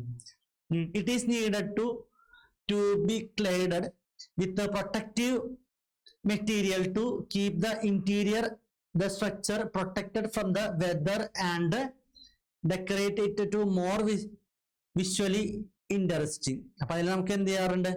അതിലാണ് നമ്മൾ ഓരോന്നും അല്ലെ നമുക്ക് വിഷ്വലി കാണുന്ന കാര്യമാണ് എന്തെന്ന് പറയുന്നത് സൂപ്പർ സ്ട്രക്ചർ എന്ന് പറയുന്നത്. അടുത്ത ക്വസ്റ്റ്യൻ ആണ്. ഇതിന് ഇത്രയും കാര്യങ്ങൾ നോക്കുക. അടുത്ത ചാപ്റ്റർ 7ാമത്തെ ചാപ്റ്റർ ആണ് magnetism and electromagnetism. Okay, ഇന്ന് ചോദിക്കാൻ സാധ്യതയുള്ള ചോദ്യമാണ് define magnet and list the type of magnet. Magnet എന്താണെന്നുള്ളതാണ് അല്ലെ. മാഗ്നറ്റ് എന്ന് പറയുന്നത് എന്താണ്? Magnet is a material that produce a magnetic field. അതേപോലെ തന്നെ എന്താണ്? And capable of attracting irons and its alloy അല്ലെ. അയണിന്റെ അലോയ്സിനെയും അട്രാക്ട് ചെയ്യാൻ അല്ലെ കേപ്പബിൾ ആയിട്ടുള്ള എലമെന്റ് ആണ് എന്തെന്ന് പറയുന്നത് മാഗ്നറ്റ് എന്ന് പറയുന്നത്. Type of magnet 2 type of magnet ആണ്. ഒന്നാമത്തെ ടൈപ്പ് പെർമനന്റ് മാഗ്നറ്റും രണ്ടാമത്തെ ടൈപ്പ് ടെമ്പററി മാഗ്നറ്റ് അല്ലാന്നുണ്ടെങ്കിൽ ഇലക്ട്രോ മാഗ്നറ്റ്. ഇനി മാഗ്നറ്റിന്റെ പ്രോപ്പർട്ടി ചോദിക്കാൻ സാധ്യതയുള്ള ചോദ്യമാണ് മാഗ്നറ്റിന്. What are the properties of magnet അല്ലെങ്കിൽ list the properties of magnet. Magnet has 2 pole, 2 പോളുകളുണ്ട്. ഒന്ന് നോർത്ത് പോളും സൗത്ത് പോളും. Like poles repels and unlike pole attract അല്ലെ. ലൈക്ക് പോളുകൾ നോർത്ത് എന്ത് ചെയ്യും? 2 പോളുകൾ വരുന്ന സമയത്ത് അല്ലെ അത് റിപ്പൽ ചെയ്യും. അൺലൈക്ക് പോള് നോർത്തും സൗത്തും വരാൻ വെച്ചാൽ അത് അട്രാക്ട് ചെയ്യും. പിന്നെ അതേപോലെ തന്നെയാണ് അടുത്ത പ്രോപ്പർട്ടിയാണ് if a magnet is broken to piece each piece become an independent magnet. Magnet broken ആവുന്ന സമയത്ത് എന്തായിട്ട് മാറും? ഓരോ മാഗ്നറ്റും അത് ഇൻഡിപെൻഡന്റ് ആയിട്ടുള്ള മാഗ്നറ്റ് ആയിട്ട് മാറും. അടുത്ത ഇതിന്റെ പ്രോപ്പർട്ടിയാണ് a magnet loses properties when it is seated, hammered or dropped from height. മാഗ്നറ്റിന്റെ പ്രോപ്പർട്ടി എന്ത് ചെയ്യാനായിട്ട് ലോസ് ചെയ്യാനായിട്ട് ഈ പറഞ്ഞിട്ടുള്ള കാരണം കൊണ്ട് ലോസ് ചെയ്യാനായിട്ട് സാധ്യതയുണ്ട്. ഏതൊക്കെയാണ്? ഒന്ന് ഹീറ്റ് ചെയ്തിട്ടുണ്ടെങ്കിൽ, ഹാമർ ചെയ്തിട്ടുണ്ടെങ്കിൽ, അടുത്തെന്നാണ് വലിയ ഉയരത്തിൽ നിന്നൊക്കെ താഴേക്ക് ഇട്ടിട്ടുണ്ടെങ്കിൽ അതിന്റെ മാഗ്നറ്റിക് പ്രോപ്പർട്ടിയിൽ നഷ്ടം വരാം. ഓക്കെ, ഇനി അടുത്തതാണ് സ്റ്റേറ്റ് ദ ഫാരഡേസ്. അടുത്ത ക്വസ്റ്റ്യൻ ആണ്, വളരെ ഇമ്പോർട്ടന്റ് ആയിട്ടുള്ള ക്വസ്റ്റ്യൻ ആണ്. State Faraday's law of electromagnetic induction. ഒന്നാമത്തെ 2 ലോ ആണുള്ളത്. ഒന്നാമത്തെ ഫസ്റ്റ് ലോയും രണ്ടാമത്തെ സെക്കൻഡ് ലോ. പിന്നെ conductor cut magnetic flux and electromotive force induced in the conductor അല്ലെ. ഒരു കണ്ടക്ടറിന് അല്ലെ കൂടെയുള്ള മാഗ്നറ്റിക് ഫ്ലക്സിനെ കണ്ടെയ്ൻ സമയത്ത് അവിടെ എന്തുണ്ടാവുന്നുണ്ട്? ഒരു ഇലക്ട്രോ മോട്ടീവ് ഫോഴ്സ് ഇൻഡ്യൂസ് ചെയ്യുന്നുണ്ട്. ഇതാണ് ഒന്നാമത്തെ ലോ എന്ന് പറയുന്നത്. രണ്ടാമത്തെ ലോ എന്ന് പറയുന്നത് എന്താണ്? The magnitude of induced EMF is proportional to the rate of change of flux linkage. ഇതാണ് രണ്ടാമത്തെ ലോ എന്ന് പറയുന്നത്. ഇനി അടുത്ത ചോദ്യമാണ് ഫ്ലെമിൻസിന്റെ റൈറ്റ് ഹാൻഡ് റൂൾ. ഇമ്പോർട്ടന്റ് ആണ്.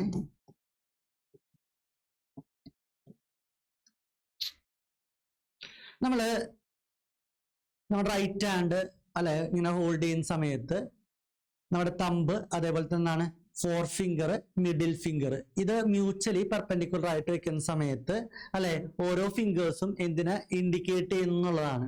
അതില് ഒന്നാമത്തെ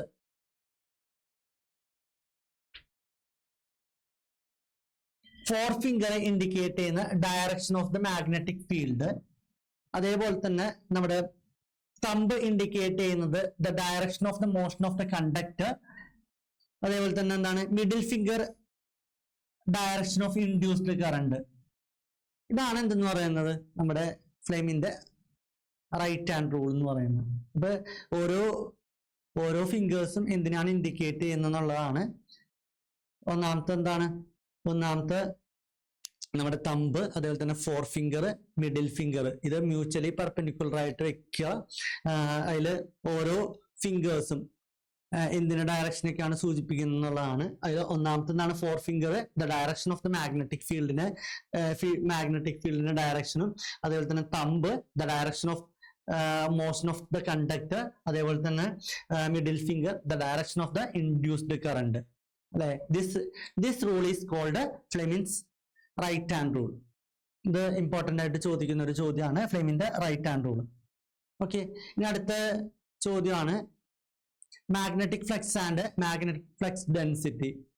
ഇത് വൺ വേർഡ് ക്വസ്റ്റ്യൻ ഒക്കെ ആയിട്ട് ചിലപ്പോൾ ഇതിന്റെ യൂണിറ്റ് ഒക്കെ ചോദിക്കാറുണ്ട്. മാഗ്നറ്റിക് ഫ്ലക്സിന്റെ ഫ്ലക്സ് ഡെൻസിറ്റിന്റെ യൂണിറ്റ് ഒക്കെ ചോദിക്കാം. ഓക്കെ, എന്താണ് മാഗ്നറ്റിക് ഫ്ലക്സ് എന്ന് പറയുന്നത്? It is the total number of line of force between the two poles of A magnet. Magnetic flux എന്ന് പറയുന്നത് എന്താണ്? The total number of line of force between the two poles of magnet. ഇനി ഇതിന്റെ unit എന്ന് പറയുന്നത് weber ആണ്. Magnetic ഫ്ലക്സിന്റെ unit എന്ന് പറയുന്നത് വെബർ ആണ്. ഇനി ഫ്ലക്സ് ഡെൻസിറ്റി എന്ന് പറയുന്നത്, flux density is the magnetic flux per unit area. ഒരു യൂണിറ്റ് ഏരിയയിലെ മാഗ്നറ്റിക് ഫ്ലക്സുകളെയാണ് നമ്മൾ എന്തെന്ന് പറയുന്നത് ഫ്ലക്സ് ഡെൻസിറ്റി എന്ന് പറയുന്നത്. അതിന്റെ യൂണിറ്റ് എന്ന് പറയുന്നത് വെബർ പെർ മീറ്റർ സ്ക്വയറും അതേപോലെ തന്നെ ടെസ്ല.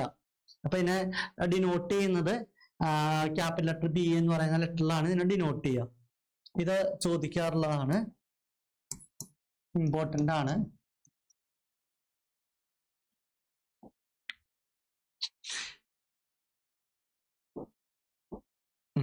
അടുത്ത 8ാമത്തെ ചാപ്റ്റർ ആണ് ട്രാൻസ്ഫോമർ. ഇതിന് ഈ ചാപ്റ്ററിലെ മ്യൂച്വൽ ഇൻഡക്ഷൻ ഒക്കെ നിങ്ങൾ മ്യൂച്വൽ ഇൻഡക്ഷൻ ചോദിക്കാറുണ്ട്.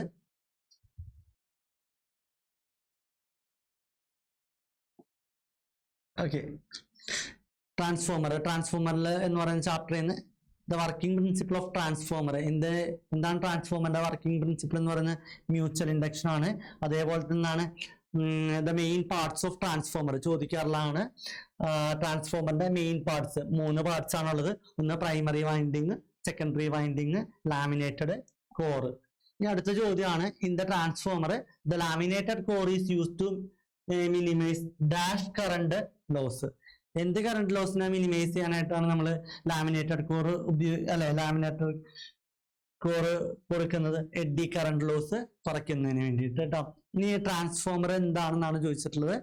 Define transformer. ട്രാൻസ്ഫോമർ എന്ന് പറയുന്നത് ഒരു സ്റ്റാറ്റിക് ഡിവൈസ് ആണ് that transfer electrical energy from ഒരു one circuit to another circuit. ഒന്നില്ലാന്നുണ്ടെങ്കിൽ step up or step down voltage. വോൾട്ടേജിനെ സ്റ്റെപ്പ് അപ്പ് ചെയ്യാനായിട്ടോ സ്റ്റെപ്പ് ഡൗൺ ചെയ്യാനായിട്ടോ കൊടുക്കുന്ന എലമെന്റ് ആണ് എന്ന് പറയുന്നത് ട്രാൻസ്ഫോമർ എന്ന് പറയുന്നത്. അപ്പൊ ട്രാൻസ്ഫോമർ എന്ന് പറയുന്നത് it is a static device that transfer electrical energy from one circuit to another circuit.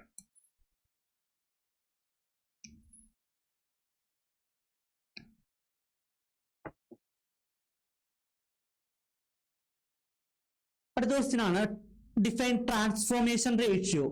Transformation റേഷ്യോനെ നമ്മൾ ഡിനോട്ട് ചെയ്യുന്ന ലെറ്റർ എന്ന് പറയുന്നത് കെ എന്ന് പറയുന്ന ലെറ്ററിലാണ് ട്രാൻസ്ഫോർമേഷൻ റേഷ്യോനെ ഡിനോട്ട് ചെയ്യുക. Transformation ratio between number of turns in secondary and number of turns in primary is known as transformation ratio. Transformation റേഷ്യോന്റെ ഇക്വേഷൻ ആണ് VS by VP is equal to NS by NP is equal to IP by IS. ഇതിൽ VS എന്ന് പറയുന്നത് secondary voltage, VP എന്ന് പറയുന്നത് primary voltage, NS എന്ന് പറയുന്നത് എന്താണ് number of turns in secondary, അതുപോലെ തന്നെ NP എന്ന് പറയുന്നത് number of turns in primary, IP എന്ന് പറയുന്നത് പ്രൈമറി കറണ്ട്, IS എന്ന് പറയുന്നത് സെക്കൻഡറി കറണ്ട്. ഇപ്പൊ ഇതിൽ നിന്നൊരു പ്രോബ്ലം ഇമ്പോർട്ടൻ്റ് ആയിട്ട് അതിൽ നിന്നൊരു ഈ ഒരു ഇക്വേഷൻ വെച്ചിട്ട് പ്രോബ്ലം ചെയ്യാനായിട്ടുണ്ടാവും. 4 മാർക്കിൻ്റെ ആയിട്ട് ചോദ്യമായിട്ട് ചോദിക്കുന്നതാണ്. ട്രാൻസ്ഫോർമേഷൻ റേഷ്യോ ഈ ഒരു ഇക്വേഷനൊക്കെ വെച്ചിട്ട് പ്രോബ്ലം ചോദിക്കാറുള്ളതാണ്. ഇനി അടുത്ത ചാപ്റ്റർ ആണ് ഡിജിറ്റൽ കമ്മ്യൂണിക്കേഷൻ.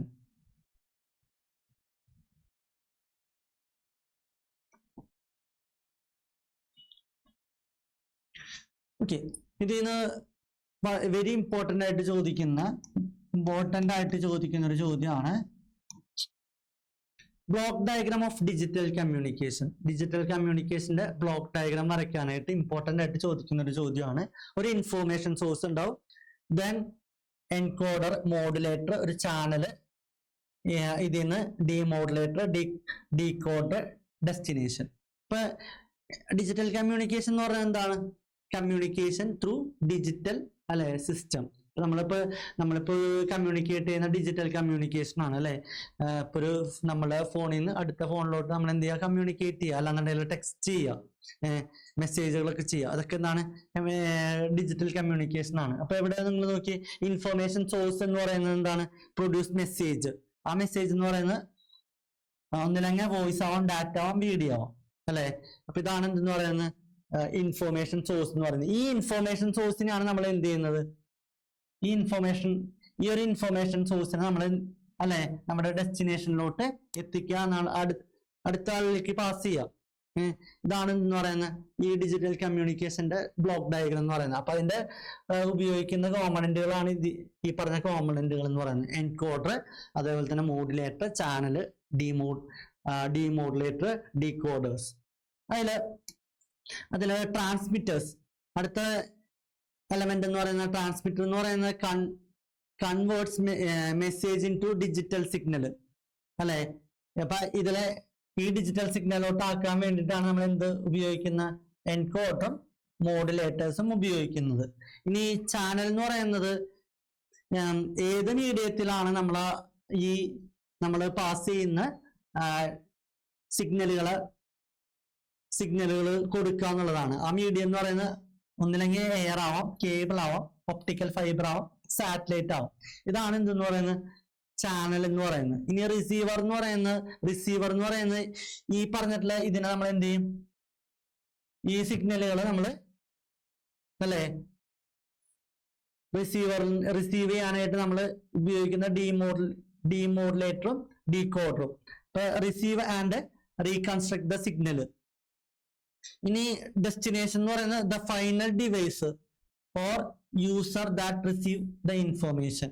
നമ്മുടെ ഫൈനൽ ആയിട്ടുള്ള ഡിവൈസ് അല്ലാന്നുണ്ടെങ്കിൽ യൂസറിന് അല്ലെ അടുത്ത ആൾക്ക് അത് കിട്ടാൻ വേണ്ടിയിട്ടുള്ളൊരു ഇതാണ് എന്തെന്ന് പറയുന്നത്? ഡെസ്റ്റിനേഷൻ എന്ന് പറയുന്നത്.